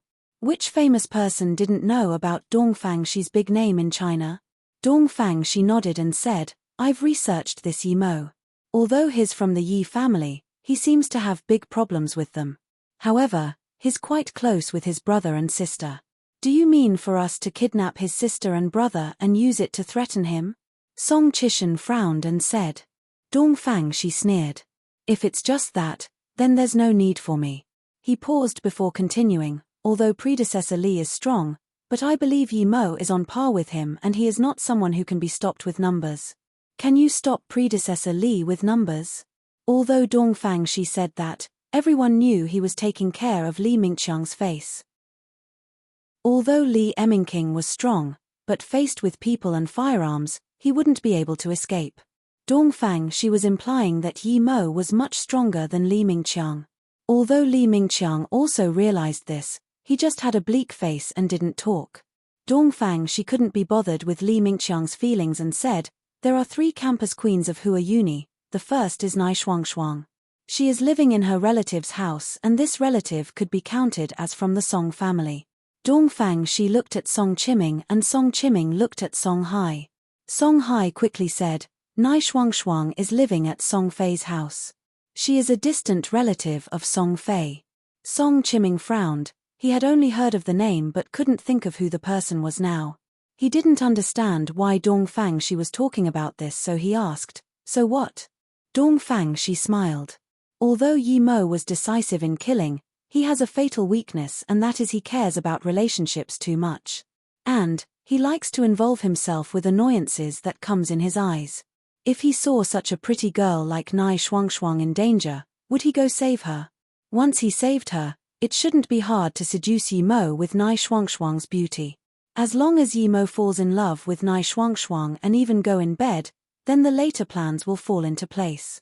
Yi Mo's sister Yi Ling is also a campus queen of the Hua Uni. I believe she looks very good too. Song Chiming immediately thought of something and his expression became interested. He looked at Song Hai and said, "Song Hai, give some water for Mr. Dongfang." "Mr. Dongfang, please continue." "Dongfang," she said, "according to what I know, a month later, there will be an auction at a Dao Square in Wuliang Mountain. Many hidden sect masters will be going there. Those without a plate will be killed immediately when they go in. I happen to know the entrance to this auction, so." "So what?" Even Song Chiming couldn't resist the desperation and asked. "Tell Nai Shuangshuang to bring Yi Mo to Wuliang Mountain and call Yi Ling. Tell her that her brother is at Wuliang Mountain and then bring Yi Ling to the auction place. That way, Yi Mo would be dead for sure." Dongfang she's mouth had a cruel smile. Everyone looked at Dongfang she wanting him to say how Yi Mo would be dead for sure. Dongfang she didn't keep it from them and continued, "The entrance has 2 masters of the hidden sects guarding it. One of them is at the peak of black level, and one is said to be halfway to earth level. The main thing is, these 2 are extremely lustful. It could be said that they are sex demons. Once these 2 see Nai Shuangshuang and Yi Ling, they would make a move for sure." "Mr. Dongfang means for these 2 to rob the 2 girls and make them fight with Yi Mo?" Song Chiming asked.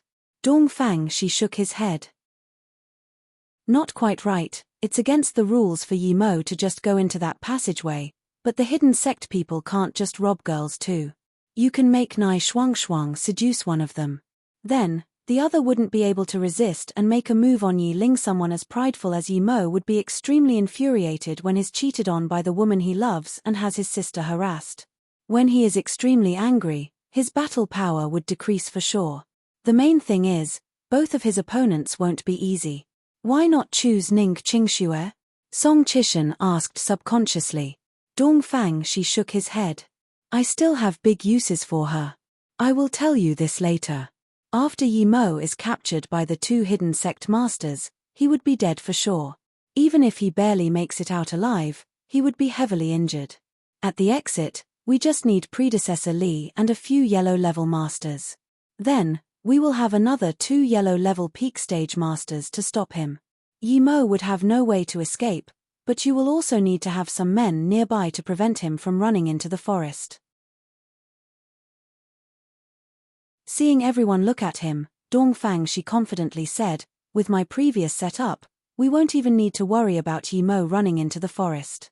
Seeing everyone look at him, Dongfang she confidently said, "With my previous setup, we won't even need to worry about Yi Mo running into the forest." Everyone fell into silence. After a long while, Song Chiming said, "But do you know where Yi Mo is now?" Dongfang she smiled. Song family leader underestimates North Sand too much. As long as Yi Mo doesn't intentionally hide himself, we can know where he is very soon. I believe Yi Mo would definitely not intentionally hide himself now. Even if what you said comes true, Nai Shuangshuang is just a normal student. Even if she's pretty, so what? You're asking a student that hasn't yet gone into society to trick Yi Mo.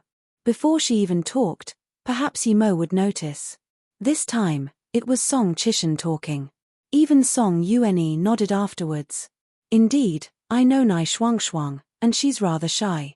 Although she's named the prettiest girl in the school, she isn't good at socializing. Plus, a girl's first time is rather serious for them. I believe it's too.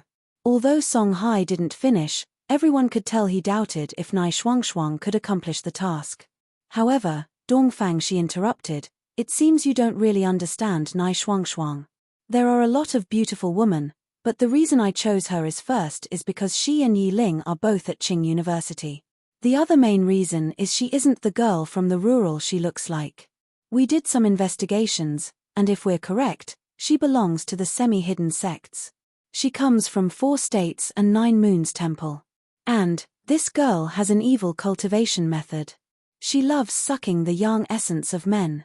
She has caused quite a lot of harm to men, but no one has found out yet. She's from the semi-hidden sects.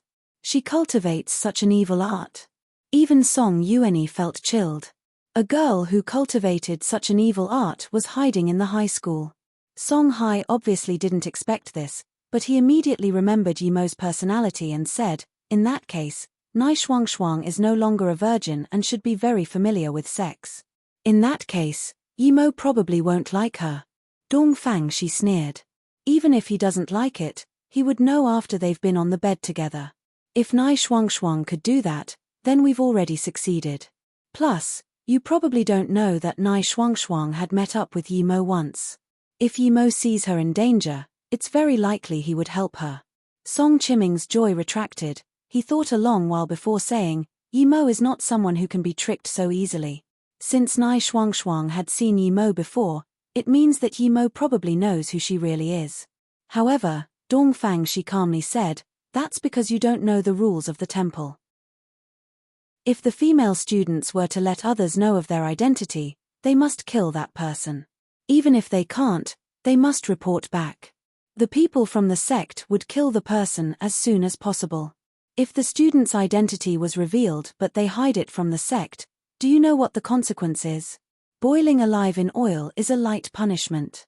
And, Yimo had seen her before, but he is in no danger. This means that Yimo only knows Nai Shuangshuang is a student at Hua University. He doesn't know where she comes from. Plus, if their identity were to be so easily discovered, they wouldn't have the right to be a semi-hidden sect. Even we paid a huge price to know her identity. The Song family people took a deep breath. Obviously, they didn't expect North Sand to have such a strong power. If Nai Shuangshuang really didn't report back, then wouldn't this plan be a joke? Song Hai said worriedly. Dongfang, she sneered. First, there are the consequences of not reporting. Even serious lovers wouldn't do that. In addition, the temple is a branch of a Dao sect. 9 Moons Temple is a branch of Heavenly Emotion Severance sect, and their full name is 9 Moons Emotion Severance Temple. The disciples from there wouldn't have any emotion for anyone. Plus, Nai Shuangshuang is one of the outstanding students of the temple. How could she do that for Yimo, whom she had only seen once? But no matter how much Dongfang she calculated, he didn't calculate that Yimo had spirit sense. The moment he saw Nai Shuangshuang, he noticed something wasn't right. Dongfang, she didn't understand the heart of a woman, so he didn't calculate that Nai Shuangshuang really didn't report back. Any mistake would be fatal, much less when Dongfang she made too. If he heard of a song called Don't Guess the Heart of a Girl, then perhaps he wouldn't make the second mistake. But no matter what, the first mistake was unavoidable. Song Chiming stood up and bowed.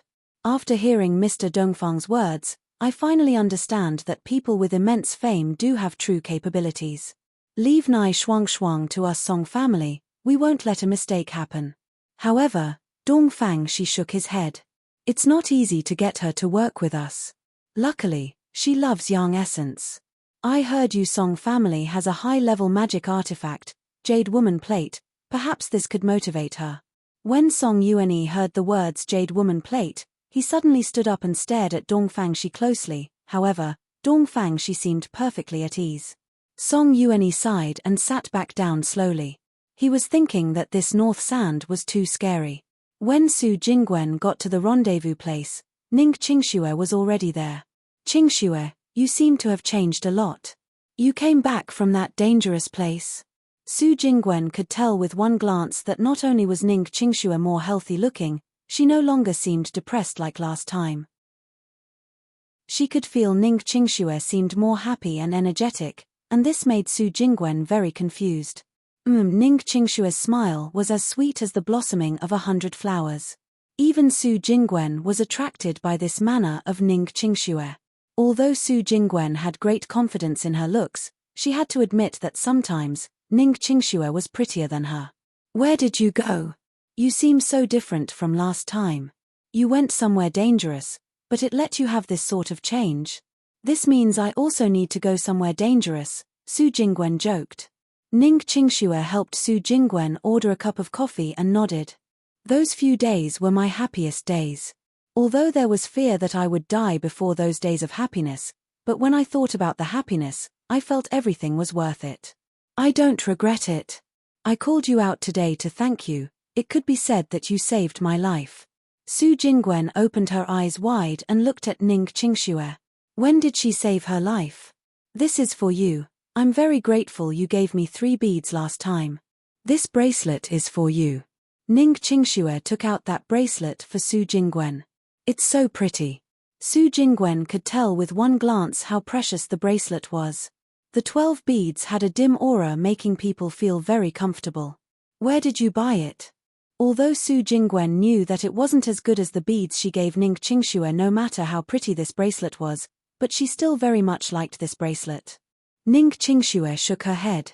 "This wasn't bought. I asked Yimo to make it for you because I used up the 3 beads you gave me last time." "What?"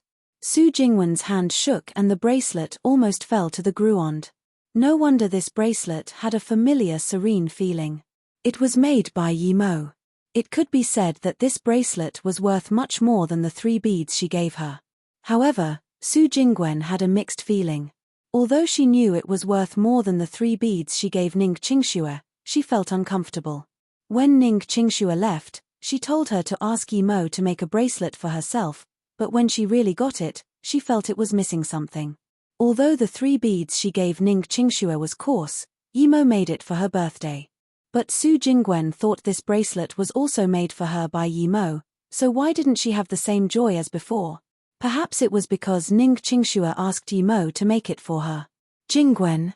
Ning Qingxue saw Su Jingwen seem to be lost in thought and called, "Oh." Su Jingwen came back to her sense and put the bracelet on the other hand, but she didn't take off the bracelet with 2 beads. Then, she smiled to Ning Qingxue and said, "Thank you, Qingxue. Did you meet Yimo?" When Ning Qingxue heard Su Jingwen talk about Yimo, her face was full of bliss. "Yes, I went to find him this time. I was still with him yesterday, but he said he would come back for me soon."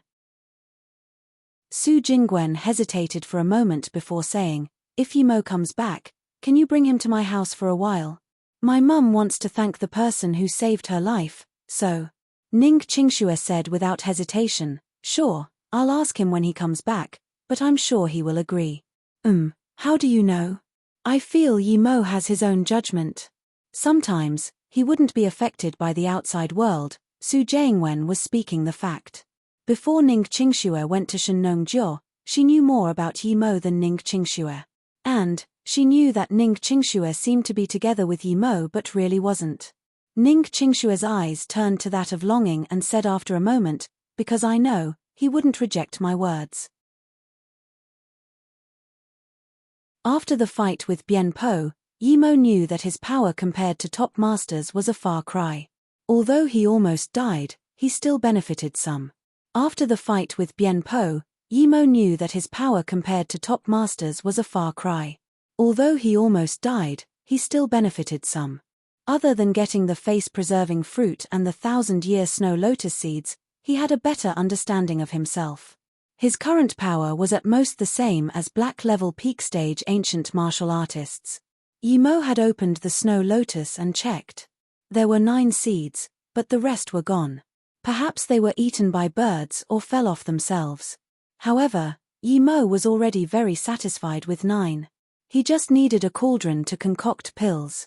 After sending Ning Qingxue away, he bought a ticket to Guilin.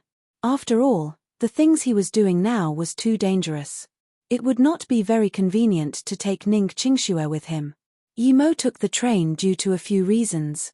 One was because there was no direct flight from where he lived to Guilin, and another was he hadn't had a good sleep for a while now, so he wanted to sleep on the train. Compared to most other passengers, Yimo's hands were empty. Other people all had big or small bags. So when Yimo was getting his ticket check, people subconsciously stayed away from him, but Yimo didn't care about that. Just when Yimo was getting his ticket checked, a voice called out to him, "Is it Yimo ahead? Wait up." Yimo stopped, thinking Ning Qingxue had gone back to Ninghai. Who else here knew him? But soon, he saw who it was. It was a journalist, with a backpack and a camera hanging off her neck. Yimo had seen her before. She was called Xiao Lei. He met her when he went to Flowing Snake. She was very bold and dared to go anywhere dangerous. Yimo didn't even need to think to know that she came here to interview about the Sky Ditch and Shenong Jiao. "It's you, what's the matter?" Yimo turned around and asked. As a famous journalist, she had seen all sorts of people, but never has she been lost for words. She didn't know how to reply to Yimo's question. Yimo smiled and said, "If you don't have anything, I'm going on the train, goodbye." Wait, I have something. Xiao Lei reacted. Yimo was her hero, the hero who saved her life. She finally met him, so how could she let him go just like that? "What's the matter?" Yimo wasn't in too much of a rush. There were a few minutes before the train drove off. "Yes, oh, by the way, I haven't been able to thank you last time for saving me. I finally met you now, so I want to invite you to food." Then, she realized she was really dumb. Yimo obviously had train tickets in his hands, but she asked him out for food. As expected, Yimo waved the ticket in his hand and said, "That's no big deal, don't worry about it. You're probably going to do interviews at the Sky Ditch, aren't you? I have one suggestion, it's up to you if you listen or not. I advise you to not go in and stay away from the Sky Ditch." You also know about the Sky Ditch? It should be fine now, a lot of journalists have been there, but now, they don't let us in yet. However, they've sent cameras inside and said there's a cauldron-like thing. They got a lot of images, and the specialists are analyzing it now. It said that it could be from the Qing dynasty, so this Sky Ditch may be a tomb from the Qing dynasty. Xiao Lei saw that Yimo was going, but she had no reason for him not to go, so she tried to find something to talk about. Yimo was originally just listening to her out of politeness.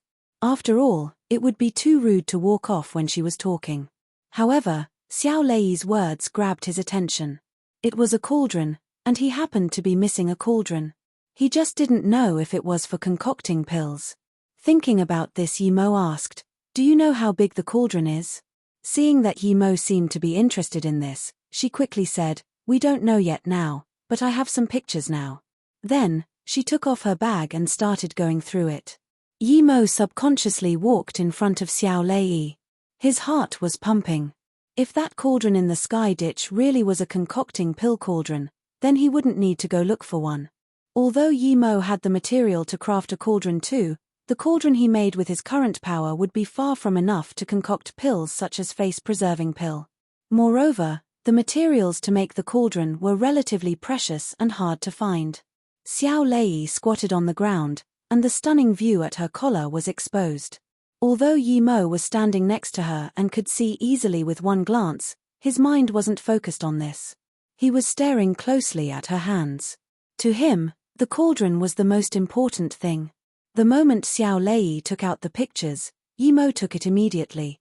Although it wasn't very clear, but it could be seen that it was indeed a cauldron. Although it wasn't clear, he saw a ditch next to the cauldron.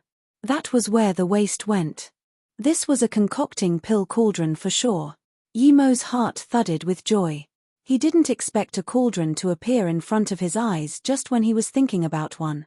At this moment, his impression of Xiao Lei rose drastically. Were these taken at the Sky Ditch?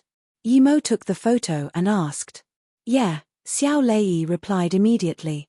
Then, she said, I came to pick up a co-worker but didn't expect to meet you here. I'm really lucky. If you're not busy, I want to invite you to food. I will pay for your ticket later. Since he saw the cauldron, Yimo wouldn't be leaving for sure. Now that Xiao Lei said that, He immediately nodded. Haha, the train has probably started now. You don't need to pay for me, see if your co-worker has come. Xiao Lei turned around and saw a man and a woman carrying bags walking over. She quickly waved her hands and said, Bai Jie, Chu Dong, here. Xiao Lei, is this your boyfriend? We took a photo for you guys just then. The girl walked up to the two and shook hands with Yimo. Hello, I'm Bai Jie, Xiao Lei's co-worker. Yimo then shook hands with Chu Dong before saying, I'm Yimo, I just met her not too long ago. Then, you must work harder, Xiao Lei is the beauty of our channel.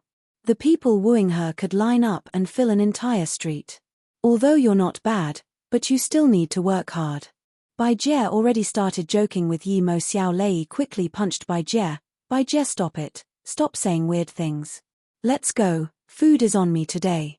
Yimo saved my life, it's not what you think. Chu Dong remembered and quickly said, Yimo, is he the master who saved you last time at Flowing Snake? I've been longing to see you. Even Bai Jie looked at Yimo differently. Obviously, his value was many folds higher now. Xiao Lei pulled them away helplessly. She regretted telling everyone about it now. After he was forced to eat with the three, Yimo had to leave behind his number and take down theirs before he had a chance to go. Xiao Lei was very disappointed, however. She finally managed to ask Yimo out, but they just ate and it was with her co-workers. There was no development at all. No way, Xiao Lei, you really into him? Bai Jie saw the lost face Xiao Lei had after Yimo left and joked. Xiao Lei shook her head. She didn't really like him, but it was a feeling she couldn't describe. Compared to Yimo, the Wang Qianjun who left her behind was trash. However, she knew that no matter from which aspect, she was much worse than Ning Qingxue. And, Ning Qingxue was his legal wife. If she didn't happen to meet him today, she wouldn't go look for him. Let's go, I'll tell you guys about the sky ditch. If we're successful, perhaps we can go in this afternoon. There's not only journalists from our channel, so the competition is very intense. I hope we can make the most fascinating report and beat the other channels, Xiao Lei said. When Yimo returned to the Shennong Jiu, it was surrounded by troops with real guns. Many machines were digging. And any obstacles were removed. By the looks of it, perhaps it would only take half a day before they neared the sky ditch. The journalists surrounded the outside tried to take photos. Yimo noticed that there were some masters here, but the highest one was only black-level elementary stage. He could avoid them with invisibility as long as he didn't use Kai. It was only a few minutes and Yimo got by the machines and came to the sky ditch again. Although it was just tens of meters away from the outside open space, the sound seemed to be turned off as soon as he came here. Everything was dead silent. A bleak wind flew past Yimo's ear. Yimo immediately knew this wasn't wind but something real. His spirit sense scanned and there was a faint shadow in the sky ditch. A bleak wind flew past Yimo's ear. Yimo immediately knew this wasn't wind but something real. His spirit sense scanned and there was a faint shadow in the sky ditch. At this moment, the digging sound from outside seemed louder. Yimo scanned his spirit sense in the sky ditch. There was an area of about 70 meters. There was a stand, but he couldn't see what was below the stand. Although Yimo didn't really believe ghosts and ghouls, he wouldn't believe the words of those T specialists. Each time there was an unexplainable phenomenon, it would be due to magnetic fields or some other T. There were too many unexplainable things in the world, and Yimo, who came from the cultivation realm, knew more unexplainable things there. In Yimo's view, this was due to there being less spirit Kai in the world. Spirit Kai could make everything grow and become intelligent. Without Spirit Kai, the things in the world would lose its special attributes. Although Yimo felt there was an evil spirit he couldn't see here, he didn't mind. His spirit sense could feel it. Plus, this evil spirit had a natural fear towards him. Yimo jumped down the sky ditch and landed on the stand. He immediately saw a camera and threw a fireball without hesitation, burning the camera to ashes. He jumped from the stand and landed on the ground. As soon as he did, he saw numerous bodies. They died not long ago. This place was indeed strange. He scanned out his spirit sense. This place wasn't like what Xiao Lei said, an ancient tomb. It was a dried-up river bed. There were stones and sand everywhere. There were also some ancient bones and rotten plants. Yimo cared about the cauldron the most. He found the cauldron very soon at another stand. It was left there alone. Yimo came to this stand, and just when he wanted to pick it up, he felt an animosity struck from beside. He immediately knew it was that evil spirit before. Even Yimo didn't know what it really was. If it was a ghost, why did it have a shadow? If it was an animal, why could it only be seen by spirit sense? Yimo's main purpose here was the cauldron, but now that he was attacked by the spirit, he was furious. Plus, this thing scared Ning Qingxue before. Perhaps the numerous corpses here were related to it. Killing intent rose as he immediately surrounded the shadow with his kai and threw multiple fireballs at it. It seemed that the evil spirit could only scare people and disappear. When it met a real cultivator like Yimo, it couldn't resist at all. There was a sharp shriek and it turned to dust. Yimo was disappointed. It was that easy. He didn't even try and this thing was gone. No wonder a charm he made at stage 1 Kai gathering could stop it. This thing could only stay in the sky ditch. If it left, even an ancient martial artist could kill it by sensing chi. But even though Yimo killed it, he still didn't know what it was. At least, Yimo knew there was no cultivators here. Yimo didn't pay any more attention to it. He picked up that cauldron, but soon, he was disappointed. This cauldron was just a model. In other words, it was just something carved out of stone, placed here like a sign. Yimo shook his head and put it back down. He followed the riverbed and walked down another 100 meters. Then, a huge stone door a few meters wide appeared.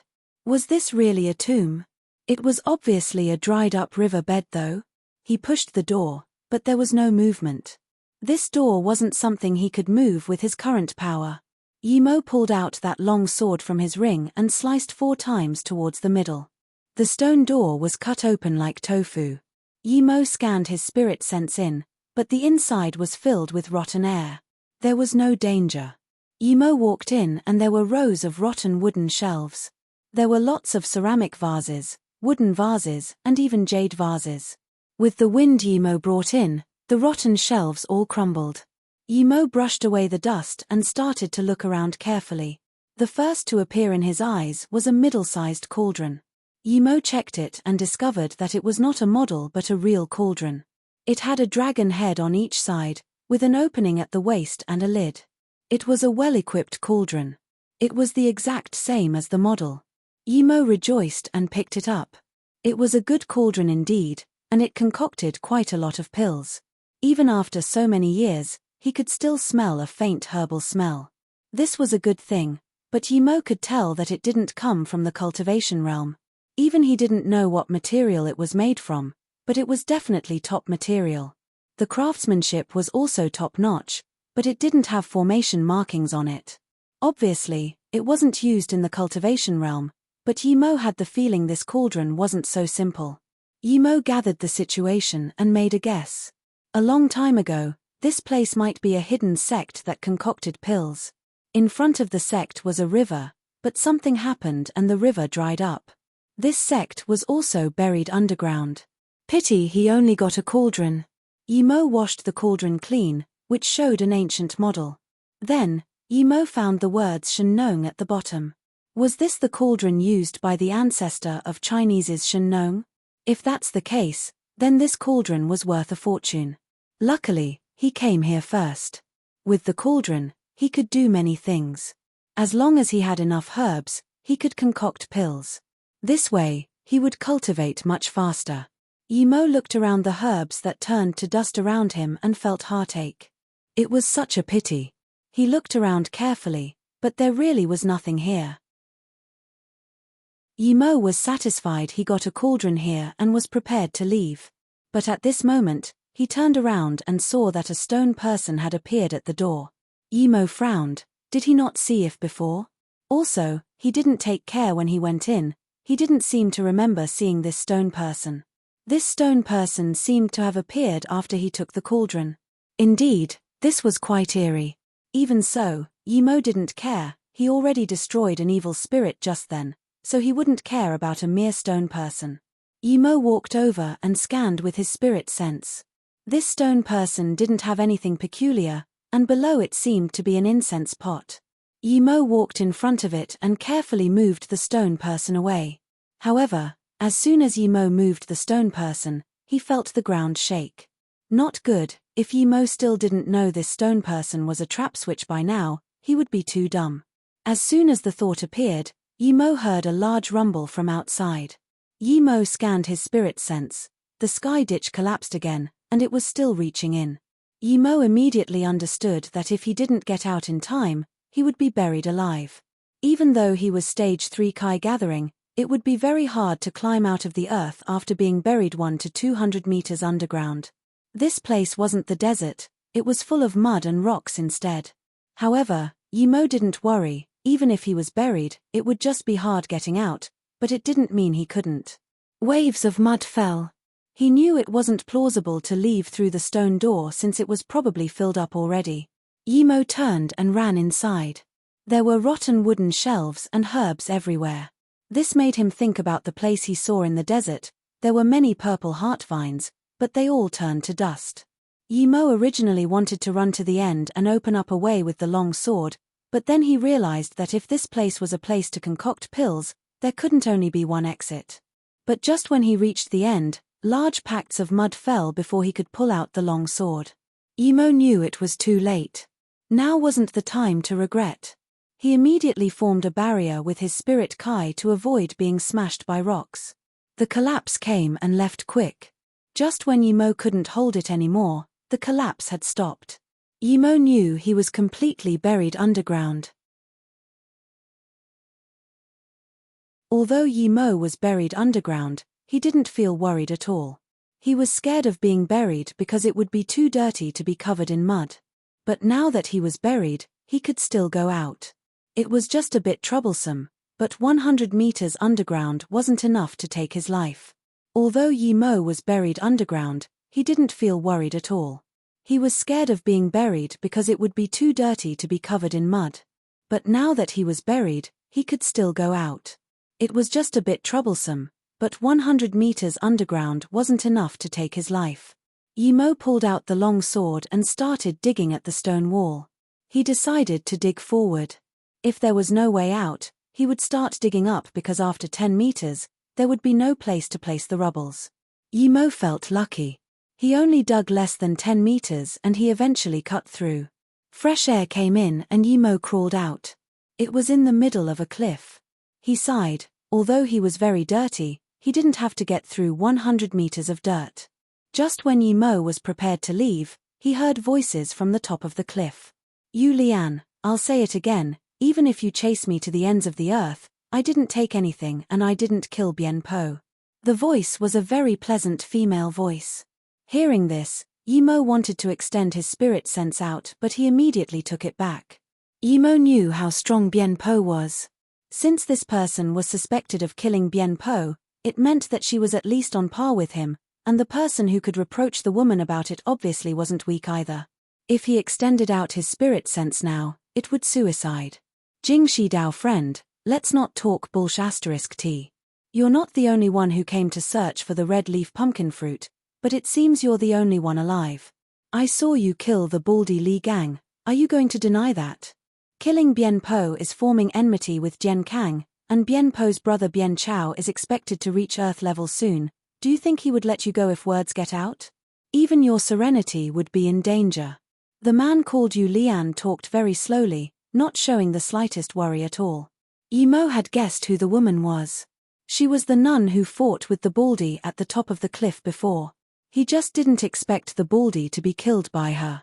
From Yimo's perspective, the Baldy's sword was stronger than the nun, so he wondered how the nun killed him. It seemed this nun wasn't simple, and she was a ruthless woman. If he fought her, he needed to be careful.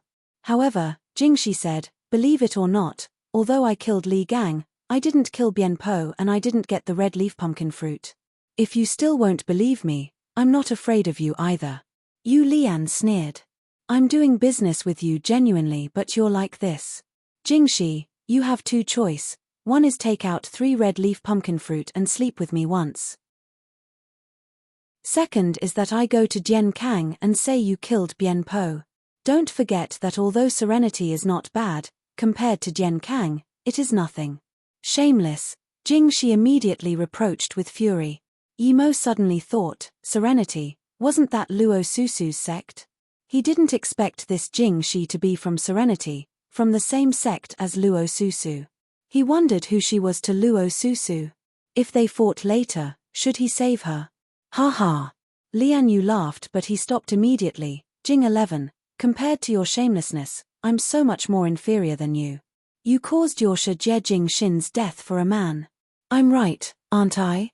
After you harmed your Shijie, you captured that man and F***ked other men in front of him to get revenge. Then, you killed all of them including the man you loved. Tell me, am I up to your standard in terms of shamelessness? You. The woman just said that and nothing else. Yu Lian wasn't in a hurry. He was just waiting for this Jing Shi's reply. After a while, Jing Shi said slowly, since you don't mind me, I'll agree, but I hope you will keep your promise. Then, Yimo heard the rustling noise of clothes taken off. Wait. Yu Lian's voice stopped Jing Shi from continuing to take off her clothes. Jing Shi's voice grew soft. Since I'm already in your hands and I agreed to your demands, what else do you want? It's a bit strange, things seem to be different from what I heard. Although I'm sure you killed the man you loved and you F***ked other men was true too, how can you still be a virgin? Yu Lian's voice was full of vigilance. Before Jing Shi replied, he sneered. I've lost interest in you, you just need to take out 3 red leaf pumpkin fruits and our deal is over. After that, you go your way, I go mine. I've F***ked countless women, and I can tell who is a virgin or not. Don't play tricks with me. Originally, Yimo was thinking if he should help Jing Shi later, but after hearing their conversation, Yimo had completely lost that thought. It seemed both of them weren't good people. Why was Susu in such a chaotic sect? B***tch, you dare to sneak on me. Yu Lian's rageful voice sounded. Then, Yimo heard fighting noise. From the sound, Yimo could tell Yu Lian used a sword and wasn't any bit inferior than Jing Shi. Yimo had to hand it to Jing Shi. Although he didn't know how she killed the triangle-eyed baldy, she could still fight on par with Yu Lian after killing an Earth-level master. It could be seen how tenacious she was. He didn't dare to reach out his spirit sense, nor did he dare to climb up and watch, so he sat down. He would leave after the two was done. The clash of weapons were getting more frequent, then less frequent until it eventually stopped. Yimo waited another hour before extending his spirit sense up. The woman was gone and only the body of Yu Lian remained. Yimo climbed up the cliff. Yu Lian's throat was shattered by the horsetail whisk. Yimo searched his body and found a small jade plate. It wrote, 37. Yimo took the plate and burned Yu Lian to ashes. Just when he was prepared to leave, he noticed a blooded bush on the way down. It seemed Jing Shi left from here. This meant that she was quite heavily wounded. Thinking that Jing Shi came from the same place as Luo Susu, Yimo followed quietly despite worrying about her strength. Although there were less blood on the road, Yimo could still find Jing Shi's path with his spirit sense. 2 hours later, Yimo saw a fainted nun on the ground beside a stream. She was unconscious. It seemed she was too heavily injured. If she didn't faint, he could keep following her, but now Yimo was helpless. Yimo didn't know if he should save her. If he did, this woman who harmed her Shijie was obviously not a good person. Plus, Yimo didn't believe that Yu Lian would lie when there was only them two. If he didn't save her, Yimo still needed her to bring him into serenity. Just when Yimo squatted, his spirit sense noticed Jing Shi's eyelids move. He immediately took back his spirit sense. He knew she was about to wake up. Yimo quickly walked up in front of her and said in surprise, why is there a nun here? Did she also encounter a wild beast like me? Is she dead? Then, Yimo was going to help her up, but at this moment Jing Shi opened her eyes and quickly said, Thank you, I can move, can you help me get some water, I'm very thirsty. You're okay, that's good, I'm lost and was chased by a wild beast. I don't have any bottles on me, Yimo helplessly said. Don't worry, Just scoop some with your hand. Then, Jingshi's face grew very pale after this. It was obvious she had lost a lot of blood. Yimo scooped a few handfuls of water for her to drink. Then, Jingshi took out a bottle from her clothes and wanted to rub some medicine on her wounds, but her hand shook for a long time and wasn't able to do it. Do you want me to help? Although Yimo really didn't want to help, he would be suspected by the nun if he didn't say that now. Thank you so much, help me tip the powder onto my wounds. She just spoke a few sentences and was already coughing heavily. Obviously, she was very heavily injured and lost a lot of blood. Yimo walked over and carried her on top of a big rock. Then, he opened the bottle open. This Jing, she looked like she was 30 at most, but Yimo felt she was much older than 30. But still, she felt very soft in his hands. Yimo actually thought of Ning Qingshue's body was much more comfortable to carry than hers.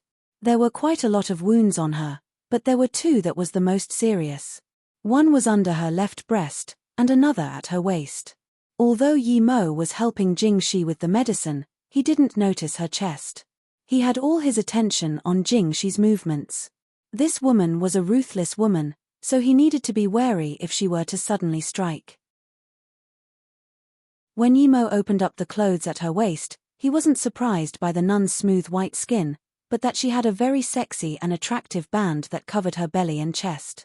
There was actually this sort of nun. There were 2 lotus flowers embroidered on it with the words, "My heart is the same as your masculine heart, never betray the feelings." Yimo was laughing to himself. It seemed this nun was quite an affectionate nun. But if this nun really killed the man she loved just as Yulian said, then she was too scary. There were 2 lotus flowers embroidered on it with the words, "My heart is the same as your masculine heart, never betray the feelings." Yimo was laughing to himself. It seemed this nun was quite an affectionate nun. But if this nun really killed the man she loved just as Yulian said, then she was too scary. Yimo suddenly realized that he saw her band, and although it was just for a little while, he was worried that she noticed. Thinking about this, he carefully let out his spirit sense. He knew that this nun was heavily injured and didn't have the acute sense of when she was fighting. It would be hard for her to notice his spirit sense. Even so, Yimo was still very careful. He observed a while and this nun didn't seem to notice. It was just that her face was a little pale, and eyes were sunken. Yimo was slightly relieved. The nun's wound was near the band. Regardless, Yimo was prepared to rub the medicine there. The moment he lifted up the nun's band, he noticed a blink of killing intent flash across the nun's eyes. Yimo sneered. She was a ruthless one indeed. He was treating her wounds, but she wanted to kill him. He needed to be more careful later. Yimo's finger moved and a small grass from his ring fell into his hand. He lowered his head to block the nun's vision and took out the juice of the grass and added it into the nun's medicine before applying it to her wounds. Finally done. Yimo gasped a sigh of relief and looked up. This nun actually blushed a little and said in a quiet voice, "Thank you, if it wasn't for you, I will be dead for sure." Obviously, she was very shy when talking. It meant that she had her private areas seen and had the embarrassment of a woman. Yimo had goosebumps all over his body. This nun was so much older than him, but she still acted young. Yimo looked and shivered. Such a scary woman, her acts were so natural. If Yimo didn't see the killing intent in her eyes before, perhaps he would even believe her. At this moment, he thought about Nai Shuangshuang. Both women had the natural talent in acting, but Nai Shuangshuang was far from this nun. Seeing Yimo looking at her dazed, the nun thought this young man was shocked by her looks. More killing intent surged in her heart. He looked at her skin. Did he still want to live? And he had such lustful gazes. However, her face blushed more with embarrassment. She still needed him now. "I haven't asked for your name yet. You saved me life, Jing, she stuttered as though she really didn't have a way to pay Yimo back for saving her life. Yimo waved his hand and took back his gaze. "It's my honor to save a beautiful woman like you. You don't need to pay me back. I'm called Da Hu.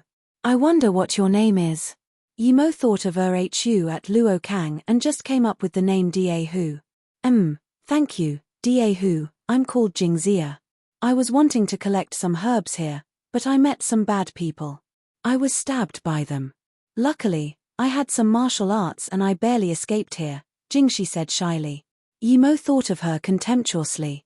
She wasn't too dumb, copying my excuse of being chased by wild beasts. However, his face immediately showed shock. This means you know martial arts? I heard that there are many masters hidden in places. Sister Xia, are you a master hidden from the normal world too? Yimo thought, since you wanna act young and naive, I will let you act that way. Whatever Jingxi said, he would act with it. As expected, Jingxi acted embarrassed again, making people feel as though she hadn't talked with a man for a long time. Each time she spoke, it was as though she couldn't control her embarrassment. She looked down and said, I'm no master, I've just learnt a few moves from my master. My master is a real master. Haha, she wanted him to ask her to study martial arts. Yimo rejoiced and nervously asked, Sister Xia, does your sect take male disciples? I've had a fervor towards martial arts since I was young. Hearing Yimo's words, there was a look of realization in Jingxi's eyes, but she said, I can go ask for you, but if your talent isn't good enough, there's nothing I can do.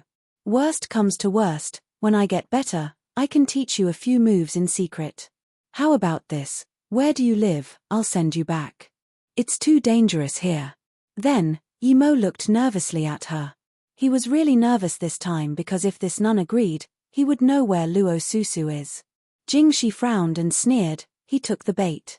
But soon, she looked up with embarrassment. Our temple is at Wuliang Mountain. It's just a bit far, I think it might be troublesome for you. It's actually at Wuliang Mountain. Yimo was quite surprised. Although he knew there were hidden sects there, he didn't expect Serenity to be there too. This nun could really run, she came all the way from Wuliang Mountain to Shenongjiao. He was dazed for a moment and replied, it's not a trouble, I like going around everywhere. I was planning to go Wuliang Mountain anyways. Now that I met you, we can go together, Yimo sneered, she talked so much just so he could send her back. The two were thinking of the same thing, and so they reached accordance very soon. They were both women and very pretty ones too, but when Yimo carried Ning Qingxue, his heart was filled with ripples. As for when he carried this nun, he was full of uneasiness. His spirit sense was watching the nun's every move, fearing that she would kill him at any time. If it wasn't for Luo Susu, he would never carry such a bomb on him. He must say that Jingxi was countless times more familiar with Shenongjiao than him. Under her guidance, he only took 2 hours to walk out from there. Seeing that Yimo only breathed heavy a little, Jingxi refreshed her opinion of this young man. His endurance was so good. He had been carrying her for a few hours and only seemed a little tired. She didn't know that Yimo wasn't a little tired, in fact, he wasn't tired at all. What Jingxi more curious was that this Da who seemed lustful when he was treating her, but now, even though he had been carrying her for more than 2 hours, he didn't even try to take advantage of her at all. This made her feel quite strange. Yimo didn't know he almost exposed himself due to this. He carefully asked, Sister, how do we get to Wuliang Mountain? Do we take train or plane? No need, I will drive here. Jingxi pointed to a parking lot outside the Shenongjiao. Yimo didn't expect this nun drove herself out. He saw it was an Audi cross-country vehicle with a military plate. This nun really was something. The nun also didn't expect that Yimo's car skills were so good. When Yimo just started driving, she could tell Yimo was a newbie and wasn't very familiar with driving, but after driving 200 kilometers, he was familiar with the car and increased the speed. Eventually, the car reached 256 kilometers per hour and was still rising. Yimo wanted to get there as soon as possible in case this nun recovered on the way and fought him. However, Jingxi stared at Yimo and thought, was this young man really a tourist? She was confident in her looks, and after being so intimate with him for so long, he actually didn't do anything or flirt with her. This wasn't the main thing. When he first started driving, his skills weren't good, but now, he was getting better and faster. There were smart people, but she had never seen someone who could learn this fast. And there was something else. This young man was looking around while driving. Obviously, his attention wasn't on the speeding car. Was he faking it? But what good was this to him?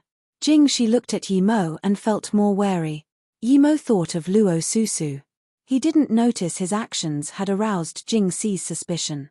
It was his first time driving, but he got used to it soon. He learnt this from Wen Dong.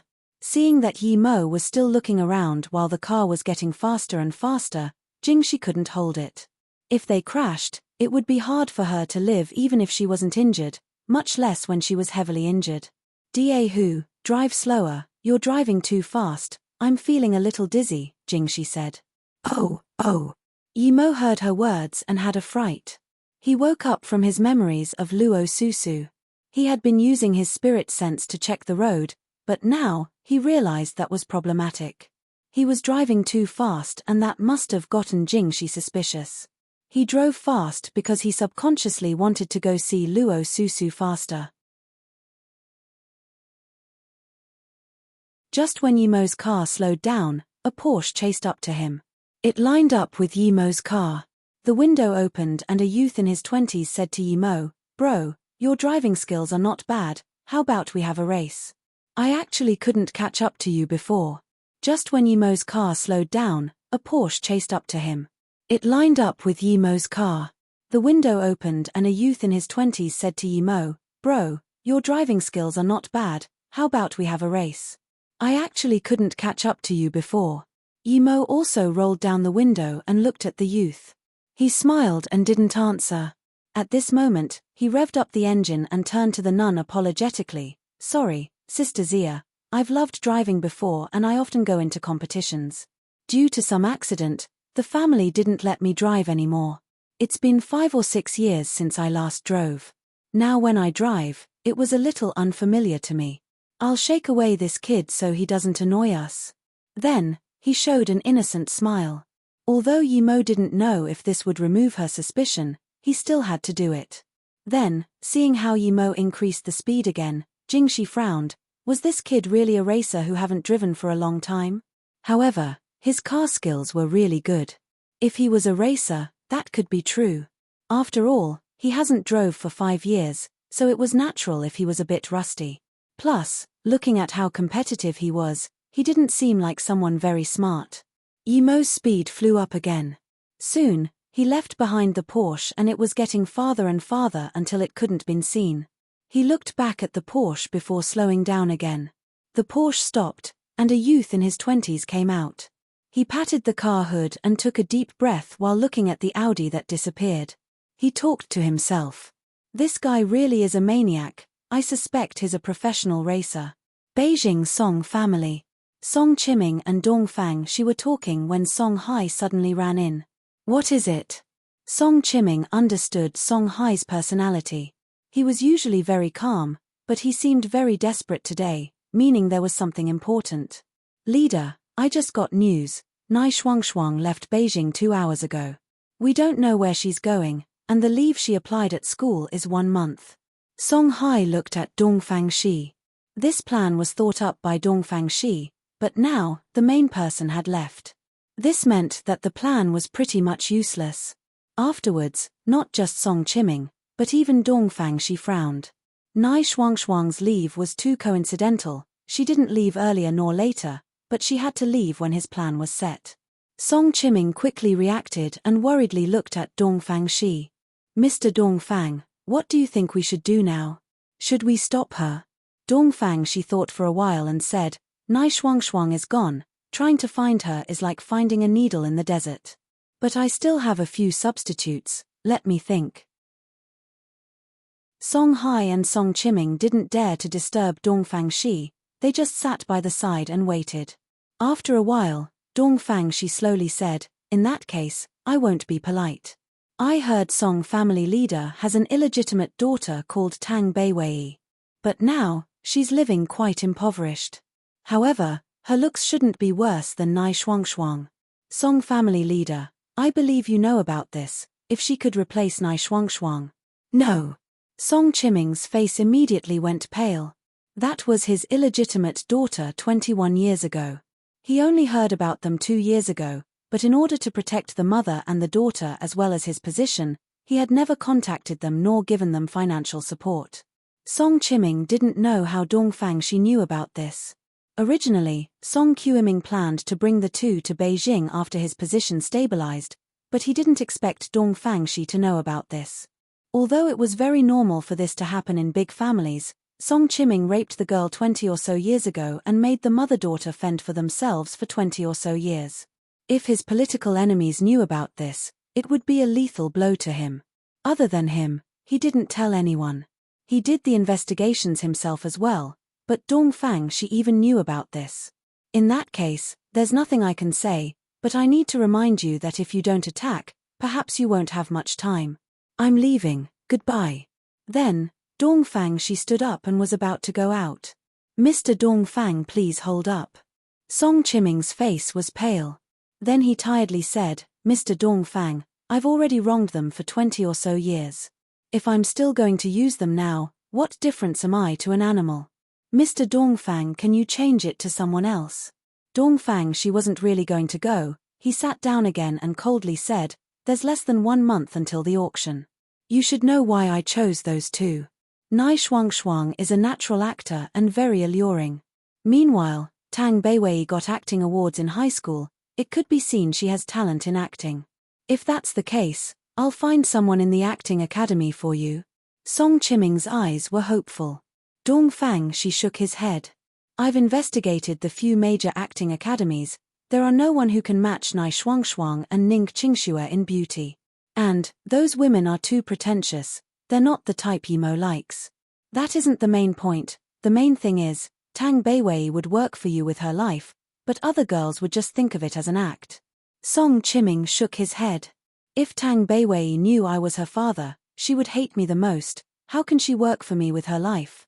Dong Fangxi laughed and drank the tea before saying, what if it's because of her mother? Song Qiuming's face changed drastically.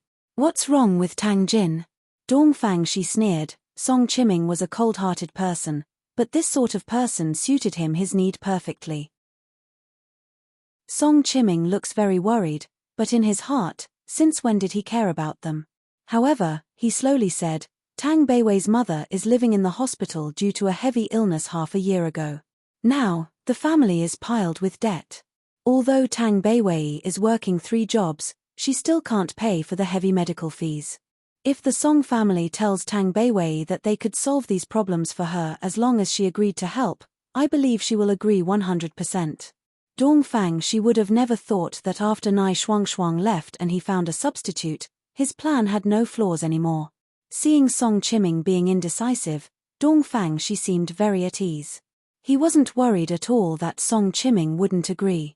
He would agree to his current wife and daughter, much less his illegitimate daughter. He understood Song Qiuming very well. If there had to be a hole in the plan, it would be Yimo. He had never seen Yimo, so all of the info about Yimo was based on other people's research. Tandu was a place famous for its beauty. Many rich people liked to settle here, but a few months ago, there was a big explosion here. Not only did it blow up the most luxurious mansion, but it also killed everyone inside. From then, the rich people started to move away. They felt Tandu was a dangerous place. This time, it was the richest. Perhaps next time would be the second richest, the third.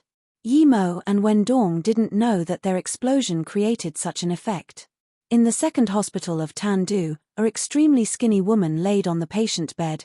She looked at the ceiling with dumbed eyes. The medicine bottle was empty, but no nurse came to change it. A disheveled girl held a warm bottle and walked in very quickly. She saw the bottle of saline solution was empty, so she quickly went to call the nurse. The nurse wasted some time before finally taking a saline solution in but didn't switch to serum. Just when the girl wanted to say something, she was pulled by the woman on the bed. Seeing the girl come over, the woman sighed. Xiao Wei, let's go back, I don't want to stay here. There are some things I need to tell you when we go back. No, Mum, don't worry, I will save up enough for the bills, you will get better, the girl said affirmatively. The woman shook her head, took out a bracelet from underneath the pillow and gave it to the girl. Keep this, it should be left behind by your family. Don't lose it, it's a pair, when you find the other pair, they would be your family. Mum, I have no family other than you. The girl held her mom's hands tightly while sobbing. Sigh. The woman on the bedside. After a while, she said, I'm afraid I won't be able to hold on someday. There are some things I need to tell you. The woman waved her hand powerlessly and slowly said, 21 years ago, I went to Beijing myself. I was a few months pregnant back then, and I tried to find the man who ditched me. He knew I was pregnant but just left me some living fees and ignored me. I stayed in Beijing a while and finally knew he was the elder son of a big family and had a wife. His son was already over 10. I was really sad and angry at the same time, and that caused me to fall ill. The woman waved her hand powerlessly and slowly said, 21 years ago, I went to Beijing myself. I was a few months pregnant back then, and I tried to find the man who ditched me. He knew I was pregnant but just left me some living fees and ignored me. I stayed in Beijing a while and finally knew he was the elder son of a big family and had a wife. His son was already over 10. I was really sad and angry at the same time, and that caused me to fall ill. Mum. The girl grabbed the woman's hands and worriedly called out. The woman on the bed had melancholic eyes as she continued, at that time, I lived in a temple. The head monk was very nice, and he got doctors to save me. But I lost the child in my stomach. Hearing this, the girl was more anxious. Her mother lost her child. Who was she then? The woman seemed to know what the girl was thinking and sadly said, at that time, I rather died than lived. Although my body recovered, but I had no desire to live. The head monk saw my desolation and tried to convince me. Later, when I was fully recovered, I wanted to become a nun. But at this moment, the head monk brought a girl that was barely 1. He said someone left her at the door of the temple. The girl seemed to have understood something. Her face was pale. Was it not her mother in front of her? Sigh, Beiwei, you are not my biological daughter. I don't know who your parents are either.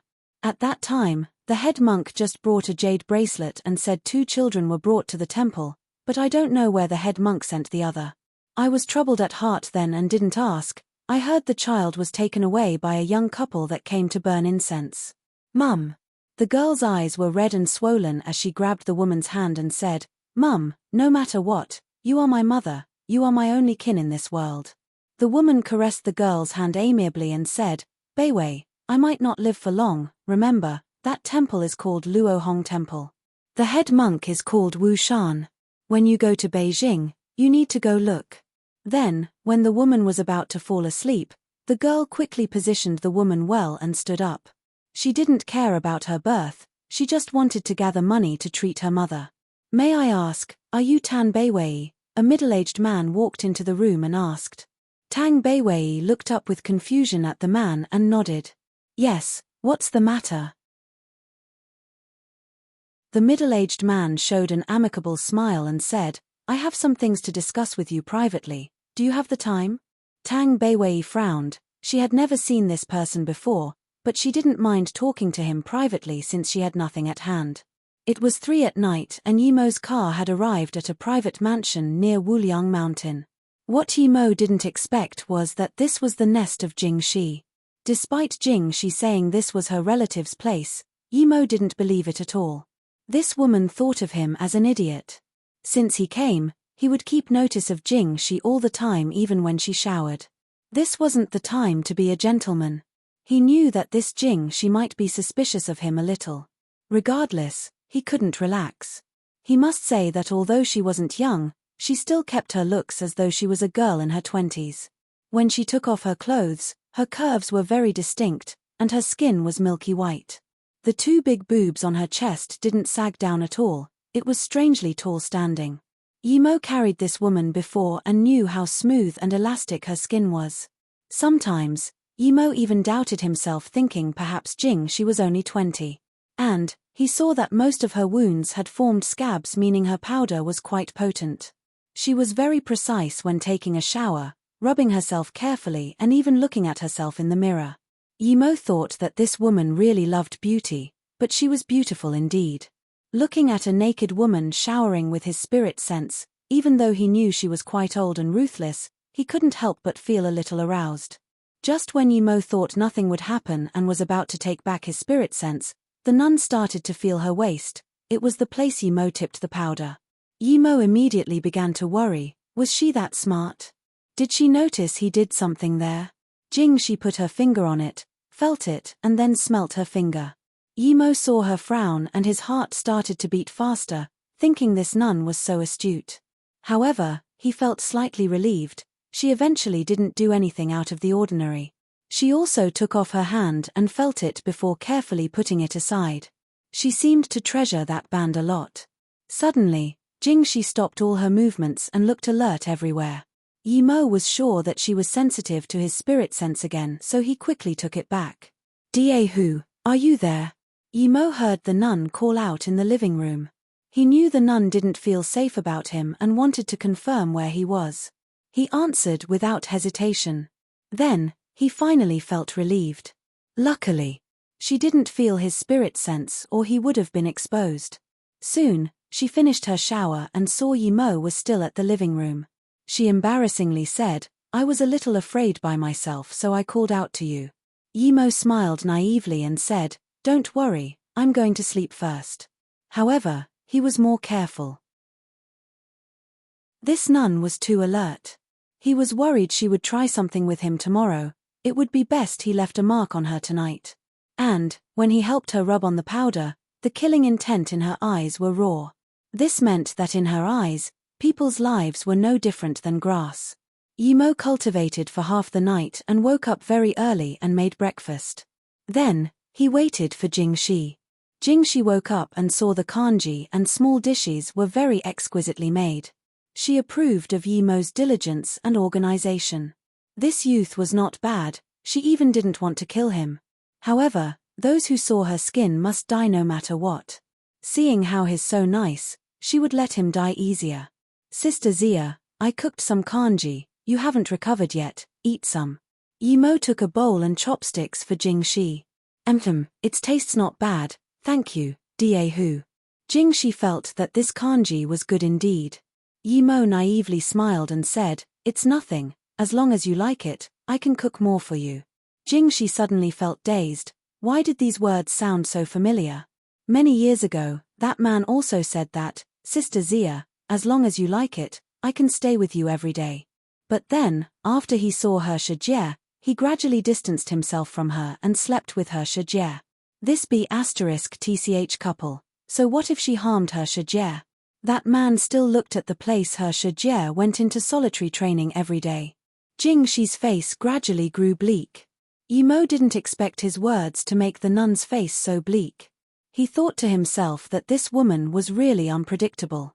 Yimo was scared that she was suddenly going to attack and his plan would be spoiled, so he quickly said, Sister Zia, hurry and eat, it's getting cold. I don't want to eat it, Daehu, wait here for me today. I'll go back and tell my master, if my master is willing, I'll come back and pick you up. Jingxi stood up and said. Yimo's heart sunk, this woman didn't take him as he expected. She really was bad. Cross the river and take apart the bridge. He stood up worriedly and said, Sister Zia, but I also want to see. Jingxi smiled sweetly and pointed at his head with her finger. Daehu, would I lie to you? Trust me, I'll come pick you up at night and let my master see you once at least. Yimo knew it was no point talking anymore and just tried to make a mark on her and follow. Thinking about this, he walked hopefully with a blushed face. Sister Zia, you're really pretty, I want hug you. Jingxi was shocked by Yimo's request. The honest Daehu in her eyes dared to make such a request. She suddenly remembered when she took a shower last night and felt someone was peeking. Was it him? But she could tell he hadn't practiced ancient martial arts before. If he was peeking, how could she not know? But what if it was him peeking? Thinking about this, Jingxi looked at the hopeful Yimo and realized he was a very handsome man. The features on his face were distinct, and his eyes were very clean. Looking at Yimo, Jingxi felt a sense of familiarity. That time, he also looked at her hopefully like this, saying, Sister Zia, you're really pretty, I want to hug you. Is it him? Jingxi had this sense of fire in her heart. Ever since that man appeared, she had never felt like this before. Yimo saw that Jingxi looked at him dazed. He thought not good, he couldn't wait for her to reject. If she did, it would be impossible for him to hug her and make the mark.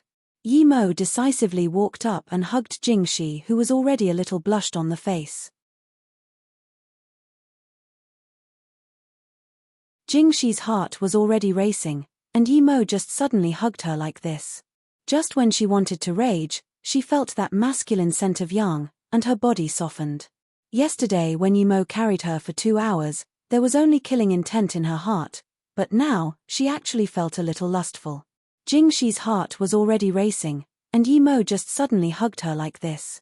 Just when she wanted to rage, she felt that masculine scent of yang, and her body softened. Yesterday when Yimo carried her for 2 hours, there was only killing intent in her heart, but now, she actually felt a little lustful. Yimo immediately felt Jingxi's heart starting to feel hot and soft. He didn't think of anything else and quickly made a spirit sense mark on her clothes. It was very fast and he was done. Then, he felt relieved and let go of his hand but noticed that Jingxi had closed her arms around his waist. Her eyes seemed strange. Was this woman aroused? Yimo felt shocked, and just when he wanted to talk, he saw Jingxi, with misty eyes and breathing heavily, say, "Brother Kie, carry me into the room." She was aroused indeed and thought of him as her brother Qi. Yimo didn't want to go in bed with this woman. If he lost his virginity to this ruthless nun, he would rather do it himself. Although the nun was very enticing and Yimo a bit aroused too, he once cultivated to foundation establishment. It wasn't the first time he was attracted to a woman. He could even resist Ning Qingxue, much less a nun that he didn't like. He was someone of principle. If he didn't like the person, he could still control such urges. However, Yimo wouldn't waste the opportunity. He reached his hand into Jingxi's hair and made another mark on her hair tie. Then, he shook Jingxi. "Sister Zia, are you okay?" Jingxi was just looking at the man of her dreams slowly walk towards her and hug her and saying all those lovely things in her ear. But just when she was aroused, she was woken up by Yimo. Jingxi immediately reacted. She looked at Yimo for a moment but froze really quick. She let go of her hands and felt her hair. Then, her eyes were hateful again. She stared at Yimo for a long while before saying, "Da who?" Just then.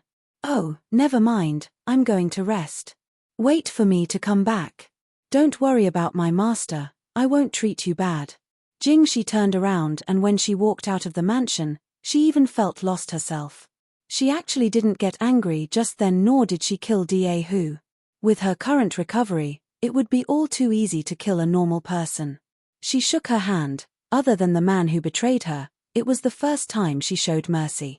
Yu Lian said she killed that man, but only she knew she didn't. However, she did flirt with other men in front of him, but she killed them afterwards. Yimo followed carefully but not daring to follow too close. She was already marked by him, so even if he didn't follow closely, he wouldn't lose her. Jingxi took out a phone and made a call. Yimo didn't even notice she had a phone when he carried her yesterday. This meant she took it last night. Yimo was too far and could barely hear the words, "throw under the cliff." Despite not hearing her words clearly, he could guess it. This vicious woman was calling people to kill him and throw him under the cliff. Since she was calling people over, he couldn't keep following her and needed to wait for the men she called. Yimo came back to the mansion. He didn't wait long, and it was only an hour and a car drove here. A man in his 30s came out. He wasn't very sturdy looking, but Yimo could tell he was yellow level elementary stage. "Are you Da Hu?" the man asked Yimo. Yimo nodded. "Yeah, who are you?"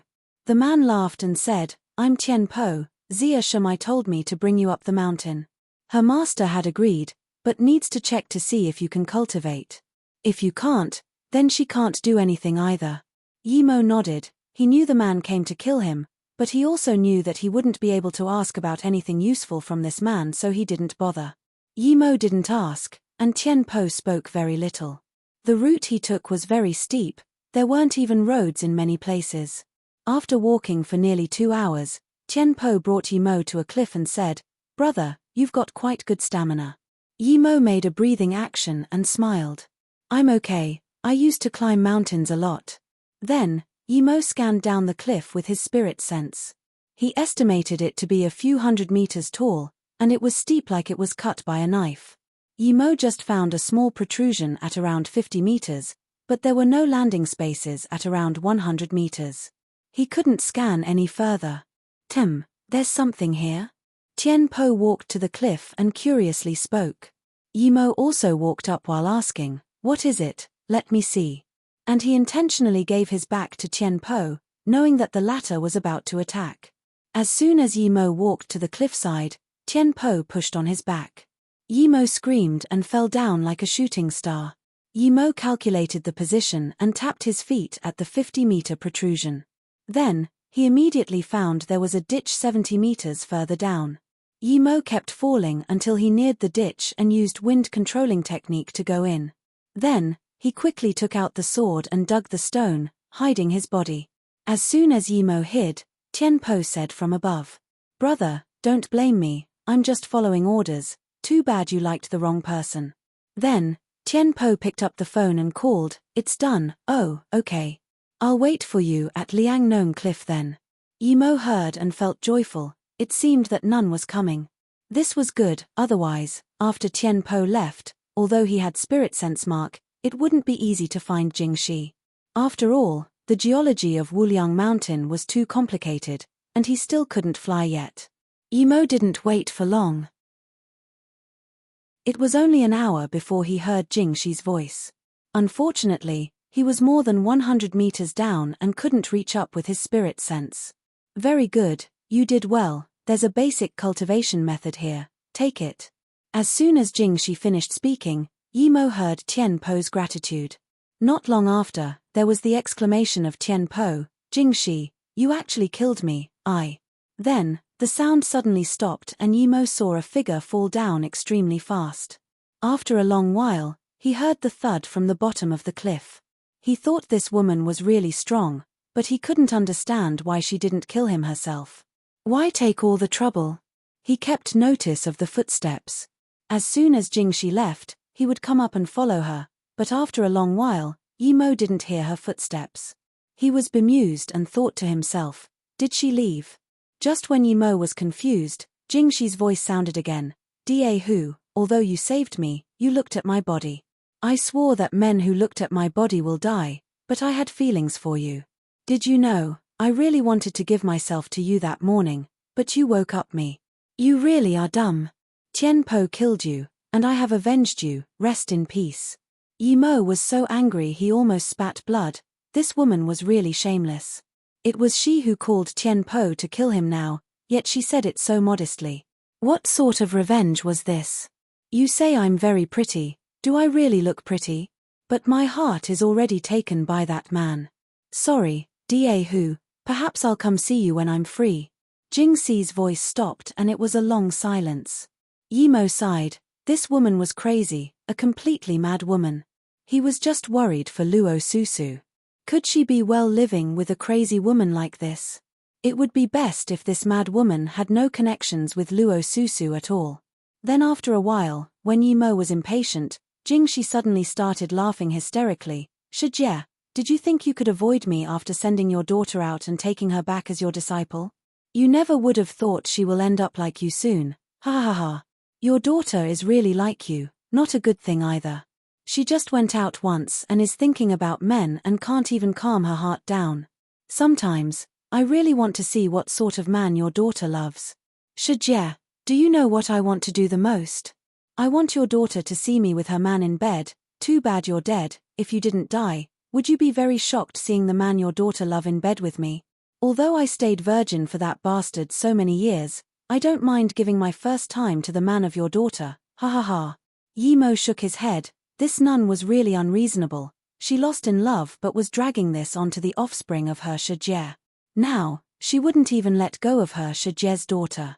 She probably never lived outside. If she lived in the city, perhaps she would have killed herself n times due to loss of love. Yimo thought and felt pity for this nun. She was a woman crazed with love but just followed the wrong man. Just when Yimo was getting impatient again, there was finally the sound of the nun leaving. Yimo immediately got up and tapped multiple times on the smooth cliff face. With the help of wind controlling technique, he came to the top of the cliff very fast. Looking at the something, he was stunned. Yimo didn't expect Jing 11 to be so prepared. There was a burning basic ancient martial arts cultivation method and a wine bottle. There was a cup, next to the wine bottle, which was filled. It seemed this nun kept to her promise and really got him a cultivation method. Yimo didn't expect Jing 11 to be so prepared. There was a burning basic ancient martial arts cultivation method and a wine bottle. There was a cup, next to the wine bottle, which was filled. It seemed this nun kept to her promise and really got him a cultivation method.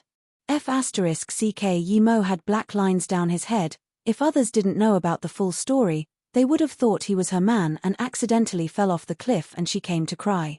Yimo kicked these things down the cliff thinking go sacrifice this to that Tian Po. After kicking these away, Yimo didn't dare to waste time and followed closely behind Jingxi. Although he didn't dare to follow too close, he wouldn't lose her with the spirit mark. The places she walked were all steep mountain roads. If Yimo didn't have wind controlling technique or made the mark on her, he wouldn't be able to keep up. It was nearly 3 hours later, but Jingxi was still running in the mountain roads. Yimo was speechless. This serenity was really hidden deep. They had been walking for so long. It was another hour or so when Jingxi came to a cliff. It was covered in clouds. Yimo thought, did she want to suicide and jump? He jumped because he had wind controlling technique, but even if this nun was earth level, she would die jumping off now. Just when Yimo was still guessing, Jingxi sat down, and after half an hour, she really jumped down. Yimo had a fright. Why did this woman run here to suicide? Was this place serenity? Yimo waited for a while and made sure he wouldn't be found before looking at the edge of the cliff. But soon, he understood. There were metal chains 10 meters down, and it was covered by the clouds. When Yimo looked again, the metal chain had disappeared. What was this? He scanned down his spirit sense and felt the metal chain appear in his spirit sense again. He didn't know the end of it, but obviously, its length far exceeded the range of his spirit sense. The nun left along this chain. Yimo thought of Luo Susu. Did she have to go past this chain each time she came out? She was only yellow level, so it was very dangerous for her to come out. And he couldn't see the metal chain before and could only scan it with his spirit sense. This meant the metal chains were placed strangely, perhaps according to some formation allowing it to show sometimes under the sun. Yimo also understood now why Jingxi sat down for half an hour after coming. She was waiting for when the metal chain could be seen again. It seemed this chain could only been seen once in a while, and people could only jump when they could see it. Otherwise, if they misstepped, they would fall to death. The time the chain could be seen was definitely short. Although Yimo had spirit sense and could see the chains at any time, he still wanted to see if he was right. He also sat down for half an hour but the metal chain still didn't appear. It seemed the time interval was more than half an hour. Since it wasn't half an hour, Yimo couldn't be bothered waiting. He didn't need to see the chains with his eyes so he jumped. After going for more than 100 meters, he came to the opposite site. It was a small platform. Other than this platform, there was nowhere else to go. Jingxi came to this platform and disappeared. How could that be possible? Yimo looked around and was sure this was a cliff. There was nothing suspicious, and the bottom couldn't be seen. Yimo scanned with his spirit sense and soon noticed something wrong. There was a palm-sized sink 2 meters above the platform. It seemed quite strange. Yimo jumped up and felt the sink. It was smooth on the outside but uneven on the inside. Yimo put his hand on his nose and smelt. There was a faint aroma. Yimo immediately knew who that aroma belonged to. It was Jingxi. He was still hugging her this morning and knew her scent very well. This sink was probably some sort of trigger. The sink was uneven, a bit like a keyhole. This meant that Jingxi had something that she could put in the sink and act like a key. No wonder the hidden sects were so hard to find. They were in such a distant place and had such a strange key. Normally, people definitely wouldn't be able to go in without a key, but Yimo was different. He could go in even if there was a formation here. However, if a formation really existed in this place, Yimo was unsure too. Because too many formations needed spirit stones to supply power. Without it, only jade stone could be used, but jade stone could only be used to make the lowest level formations. It definitely wouldn't be able to hide sects. There weren't spirit stones on Earth, this, Yimo knew. Well, at least, he hadn't seen one up until now. Yimo sat on the platform and took out a blob of black metal. It was an ordinary block of iron which Yimo bought at Luokang. He raised his hand, a gust of fire enveloped the metal. Soon, it melted into something like a black plate. Yimo looked at the sink with his spirit sense, and in less than half an hour, a metal plate appeared in his hand. If the person who set this trap up saw Yimo make a key in just half an hour, they would die of fury. After making the plate, Yimo jumped up and inserted the plate. It was perfect and fit closely in the sink without any crevice, but Yimo waited a while and there was no reaction. Yimo thought, was there another trigger? He casually twisted the metal plate. Then, he immediately noticed that on the cliff face 5 meters below, a small tunnel appeared. Yimo called himself an idiot. A key needed to be turned. He quickly took the metal plate and jumped over. It was a stone tunnel inside the cliff, and after walking for about 50 meters, the view opened up as he came out. There was a twisted valley road that extended in. Yimo walked a while and the grass and trees started appearing. There were even a few bunnies running across occasionally. Yimo sighed. Although this wasn't a small world like Daoistzian said, it was definitely well hidden. The ancestor of Serenity who moved the sect here was a genius. If only he had a place like this now. Yimo walked along the road for about an hour or so and came to the foot of a mountain. The region broadened up, and he could still barely see the sky. There were many farmlands excavated out with vegetables planted in them.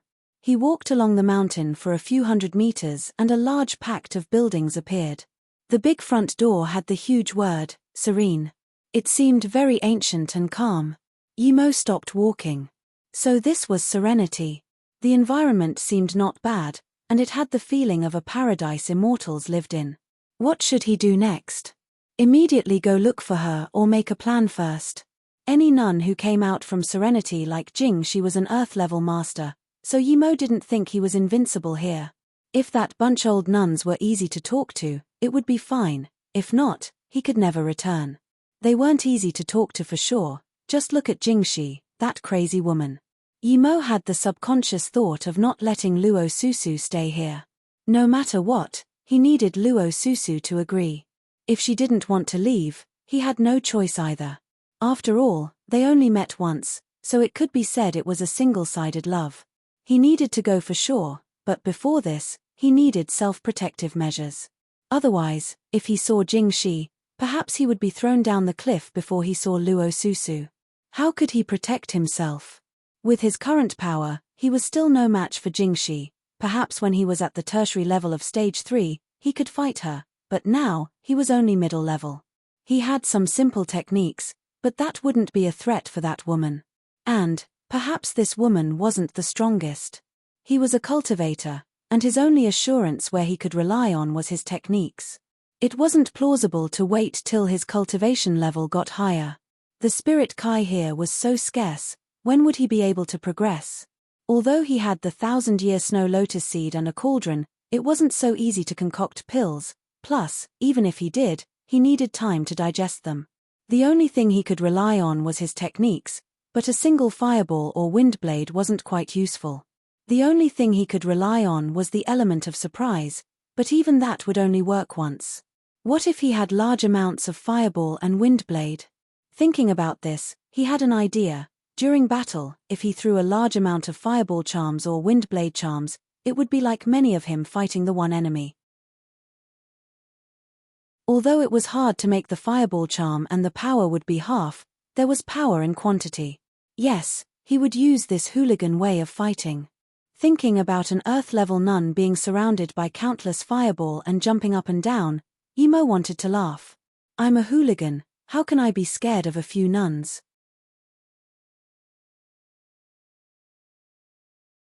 He fantasized a while and was troubled again. Runes were hard to make and costed a lot to produce. He fantasized a while and was troubled again. Runes were hard to make and costed a lot to produce. There were no demon beast blood here, but he could replace it with ferocious beast blood. The main thing was that it took too much time. Last time, Yimo took a month to make 8 runes, but 8 weakened fireball runes wouldn't be able to do anything to that none. Although it was related to his cultivation level at the time, Yimo didn't think he could make very much a day. Yimo thought for a long time and couldn't think of a better way to protect himself.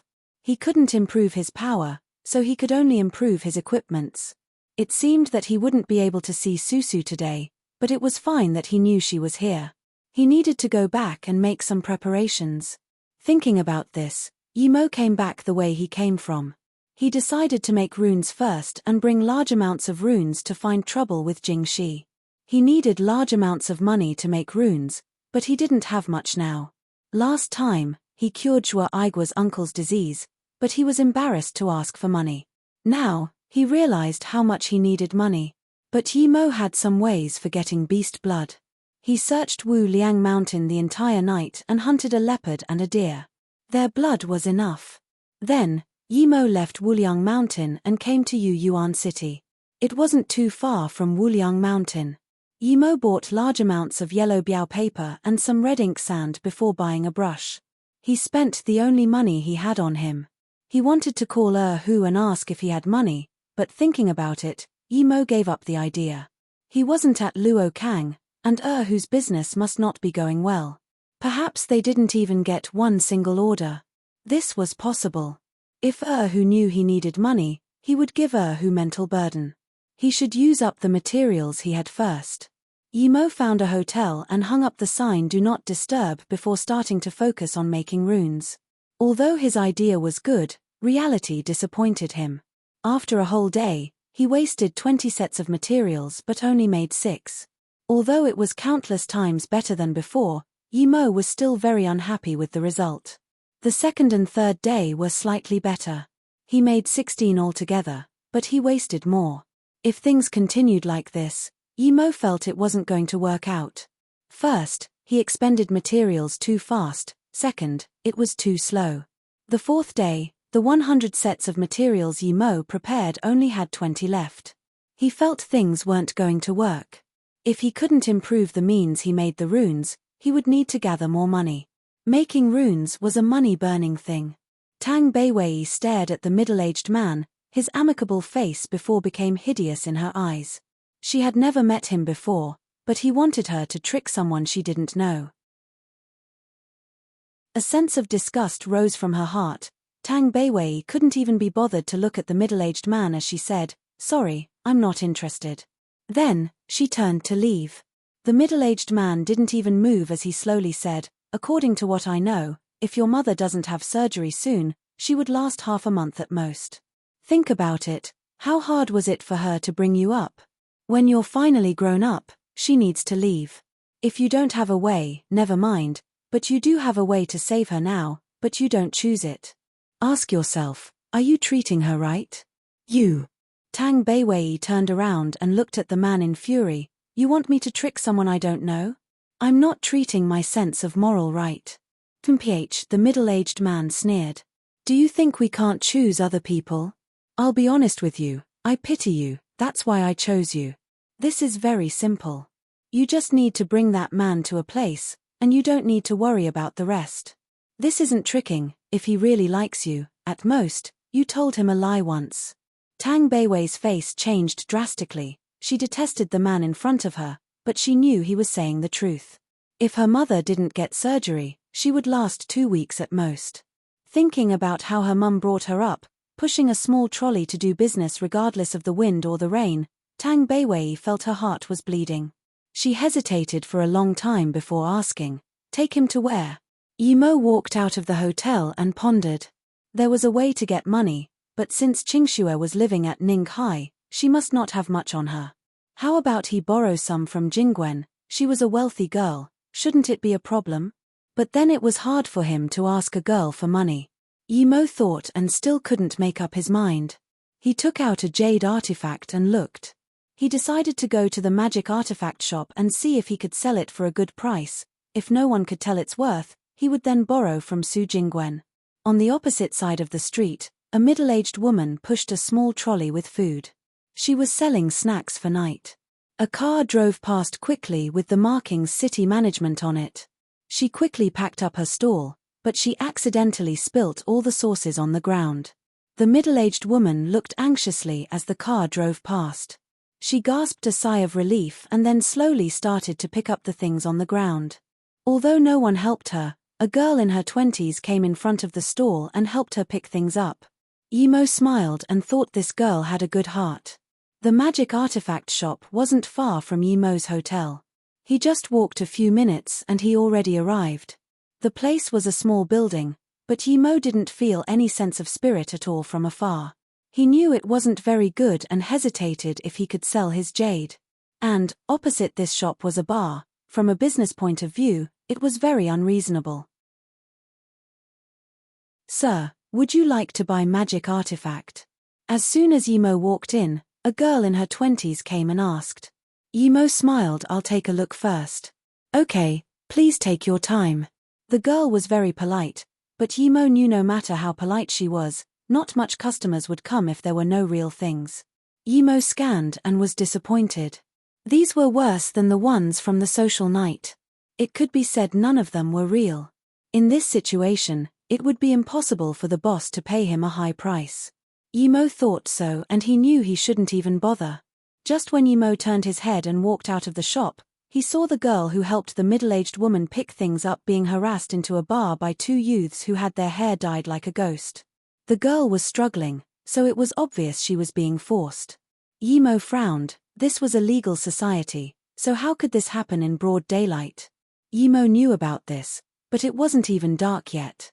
He had a good impression of this good-hearted girl and was prepared to help her throw the two youth away, but he scanned his spirit sense and stopped his actions. Although the girl was pulled in by the two youth and her head was low while struggling, Emo could scan the corner of her eye. There was no fear nor anger and worry. Her eyes were full of guilt, deep guilt. She was being abducted but felt guilty. Emo shook his head. He saw it clearly with his spirit sense. What was this? Her abnormal eyes made Emo hesitate, so he didn't go up to save her. Emo walked slowly towards the door of the bar but kept his spirit sense to the girl. The two youth pulled her into a private room and slammed the door shut. Emo didn't come save her. Tang Beiwei felt relieved but disappointed. The good-looking youth had such little courage. However, since he didn't take the bait, she couldn't be blamed. Rip, a large part of Tang Beiwei's top was ripped down, showing large pieces of snowy white skin. "Stop, what are you doing? Stop." Tang Beiwei's eyes showed worry. Wasn't this an act? Why was it real now? "Haha, stop. Do you think someone Wang Xianxian, is interested in can run away?" A small door opened in the room and a youth walked out. Tang Beiwei angrily broke free of one hand and said, "I had a business deal with Wei Yongqian. He told me to come and act, let me go." "Haha, act." Wang Xianxian laughed again. "Do you like acting? Very well, Lang Pai show something, let me and this chick watch while we act." This watery-eyed girl, my money is well spent. The red-haired youth that grabbed Tang Beiwei agreed and let her go.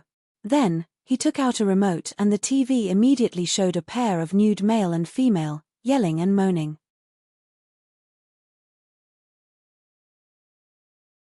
Just when Emo was suspicious, he saw the girl had a large piece of her clothes ripped off and her eyes started becoming fearful and worried. It was no longer the guilt from before. What was this? Did he see wrong before? Just when Emo was suspicious, he saw the girl had a large piece of her clothes ripped off and her eyes started becoming fearful and worried. It was no longer the guilt from before. What was this? Did he see wrong before? At this moment, Tang Beiwei realized she might have been sold, and Emo didn't follow her. The people in here were being real. There was no doubt about it. She broke free of one person and rushed to the door. Wang Xianxian quickly came up and pulled her. "You want to go? I've paid money, you haven't paid for that yet, don't think about running. Animal, let me go, if you pull me again, I'm going to call the police." Why was she so stupid? She was tricked to a city she had never been before to trick someone else. Was this karma? Rip, another piece of her clothes was ripped off, and her face was now full of despair. "Brother Wang, enjoy her first, we'll go out to ease some fire too." The two youths saw the scene on the TV get spicier and was burning with lust. Before Wang Xianxian spoke, a voice replied, "Since you came, you don't need to leave." Who? Everyone in the room looked towards the door as though in tacit agreement. A young man appeared there. No one knew when he came in. Tang Beiwei immediately recognized that youth was the person she was supposed to trick. He was called Yi Mo. She didn't expect him to really fall for it. She took the opportunity to hide behind Yi Mo, cursing Wei Yongqian over and over again. She was also tricked by him, so she would reveal all of his evil plans later. Who are you? Don't you know this is my territory, punk? Piss off, don't piss me off. Wang Xianxian was full of anger being interrupted when he was about to enjoy life. Yi Mo raised his leg and kicked Wang Xianxian into the room, then kicked the other two in as well. The three couldn't resist at all. Yi Mo turned to Tang Beiwei and said, "Wait for me, I'll ask them a few questions inside." Then, Yi Mo went in and closed the door. At this moment, the three finally realized Yi Mo was a tough guy. Yi Mo scanned the three and suddenly threw out 2 fireballs, burning the 2 lackeys into dust. They didn't even have time to scream. Then, Yi Mo sat and looked coldly at Wang Xian. "You have 3 seconds, if you don't tell me the full story, you will be like that too." Wang Xianxian looked at his 2 lackeys turn to dust in terror. His teeth was rattling, and he couldn't say a complete sentence. He had never seen this sort of thing before. 2 fireballs and people were dead. There wasn't even a body left. If you're not going to speak, then don't. Then, Yi Mo had another fireball in his hand. Wang Xianxian controlled his shaking and said, "Don't, we tricked that girl from another city. Originally, she came to be my head slut. I didn't think." Wang Xianxian didn't need to say the rest and Yi Mo already guessed it. That girl was probably tricked here from another city to be sold here as a prostitute. He shook his head and turned Wang Xianxian to ash with a raise of his hand. When Yi Mo had walked out of the room, Tang Beiwei had regained her composure, but her face was still pale. She had pulled the plug of the TV, but her clothes were still ripped. Even though she used her hands, she still couldn't cover it. Yi Mo took out a shirt of his and passed it to her. "Put that on and we can talk outside." The girl quickly put on the clothes and didn't even notice where the clothes came from. She just said to Yi Mo gratefully, "Thank you for just then, Yi Mo waved his hand. "Go out first." But outside, although Tang Beiwei didn't know what Yi Mo did to the 3 inside, there were still a lot of people outside. Yi Mo smiled. "Don't talk, just stay by my side." Then, Yi Mo used invisibility, cloaking him and Tang Beiwei. He walked out of the room and closed the door. Tang Beiwei didn't know she was invisible but looked at the passing by people. No one seemed to notice them and they just waltzed out of the bar. Then, Yi Mo took off the invisibility and asked, "What happened just then?" Tang Beiwei pouted her lips and said, "I have something important to tell you. Take me to a faraway place." Yi Mo frowned his brows. He had never seen Tang Beiwei before, so where did this important thing come from? He immediately shook his head and said, "No need, I still have things to do, you're out of danger, leave quickly." Seeing that Yi Mo was going to go, Tang Beiwei was a bit worried. She wanted to tell Yi Mo about Wei Yongqian trying to harm him, but at this moment, her phone rang again. "It's you," Tang Beiwei said hatefully. Wei Yongqian's plain voice sounded, "Your mother is doing a pre-surgical checkup. I believe you should understand. I didn't tell Wang Xianxian about this, because he's just a lackey, it's impossible for him to act. So it had to be real. Plus, if he couldn't beat Yi Mo, he would spoil our plan, but we wouldn't let Wang Xianxian do anything to you. If Yi Mo didn't go in past a certain time, our men would go in, so don't blame me." Wei Yongqian seemed to know Tang Beiwei would succumb and his voice was always so calm. "Wei Yongqian, I'm not doing it. I will earn money for my mother myself, animal." Tang Beiwei was about to hang up. Wei Yongqian dazed, he didn't expect Tang Beiwei to call it quits just when they were about to succeed. He quickly said, "The doctors checked and said if your mother didn't do surgery now, she wouldn't even last a week. Your mother isn't far, if you don't believe me, I can give the phone to her and let her talk. Plus, do you think you can amass 300k for the surgery in a week?"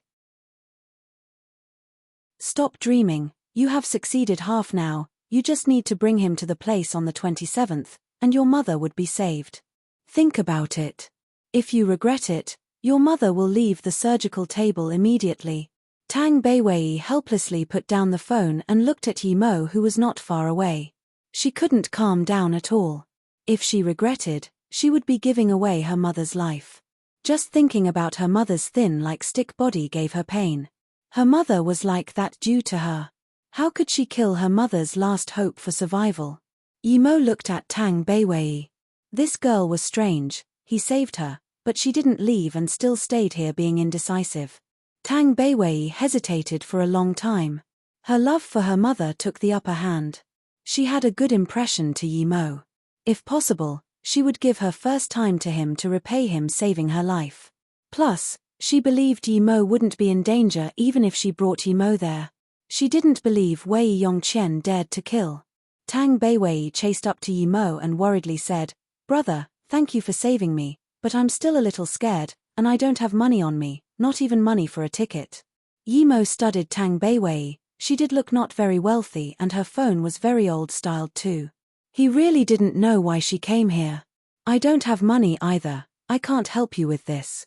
Yi Mo shook his head. He really didn't have money, he forgot to search their pockets before.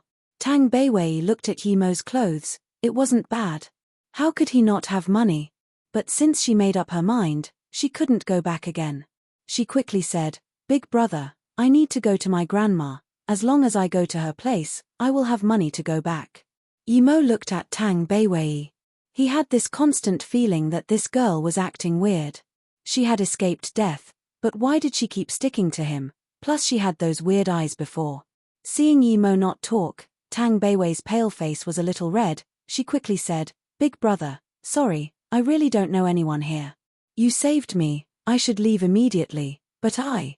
Then, Tang Beiwei's eyes reddened, she really wanted to cry. Someone saved her, but she was trying to trick him. Although she didn't want to harm Yi Mo, she also couldn't face her helpless mother. She felt it was so hard. If she was just by herself, she wouldn't follow Yi Mo so shamelessly. "Stop." Yi Mo saw Tang Beiwei was about to cry and quickly told her to stop. He was scared of women's tears the most. After a while, he said, "What's your name? Where is your grandma?" Tang Beiwei wiped her eyes before helplessly saying, "I'm Tang Beiwei, my grandma is in Wuliang Mountain." "Big brother, I don't know your name yet." "Wuliang Mountain?" Yi Mo repeated and asked, "I'm Yi Mo, is your grandma doing business at the tourist places at Wuliang Mountain?" Tang Beiwei shook her head. "No, brother Yi, the place she's living at is a bit far off." Yi Mo didn't ask and said, "I don't have money recently either, but follow me first. I'll see if I can earn some money and give you some. I don't have time to go find your grandma with you. I'm really busy, I can't help you with this." Yi Mo was kind-hearted and had a good impression of this very soft and good-looking Tang Beiwei, but he really couldn't pull out time to go with her to find her grandma. You're tuning in to the Celestial War YouTube channel. Don't forget to subscribe and join us on this journey to catch the most captivating stories.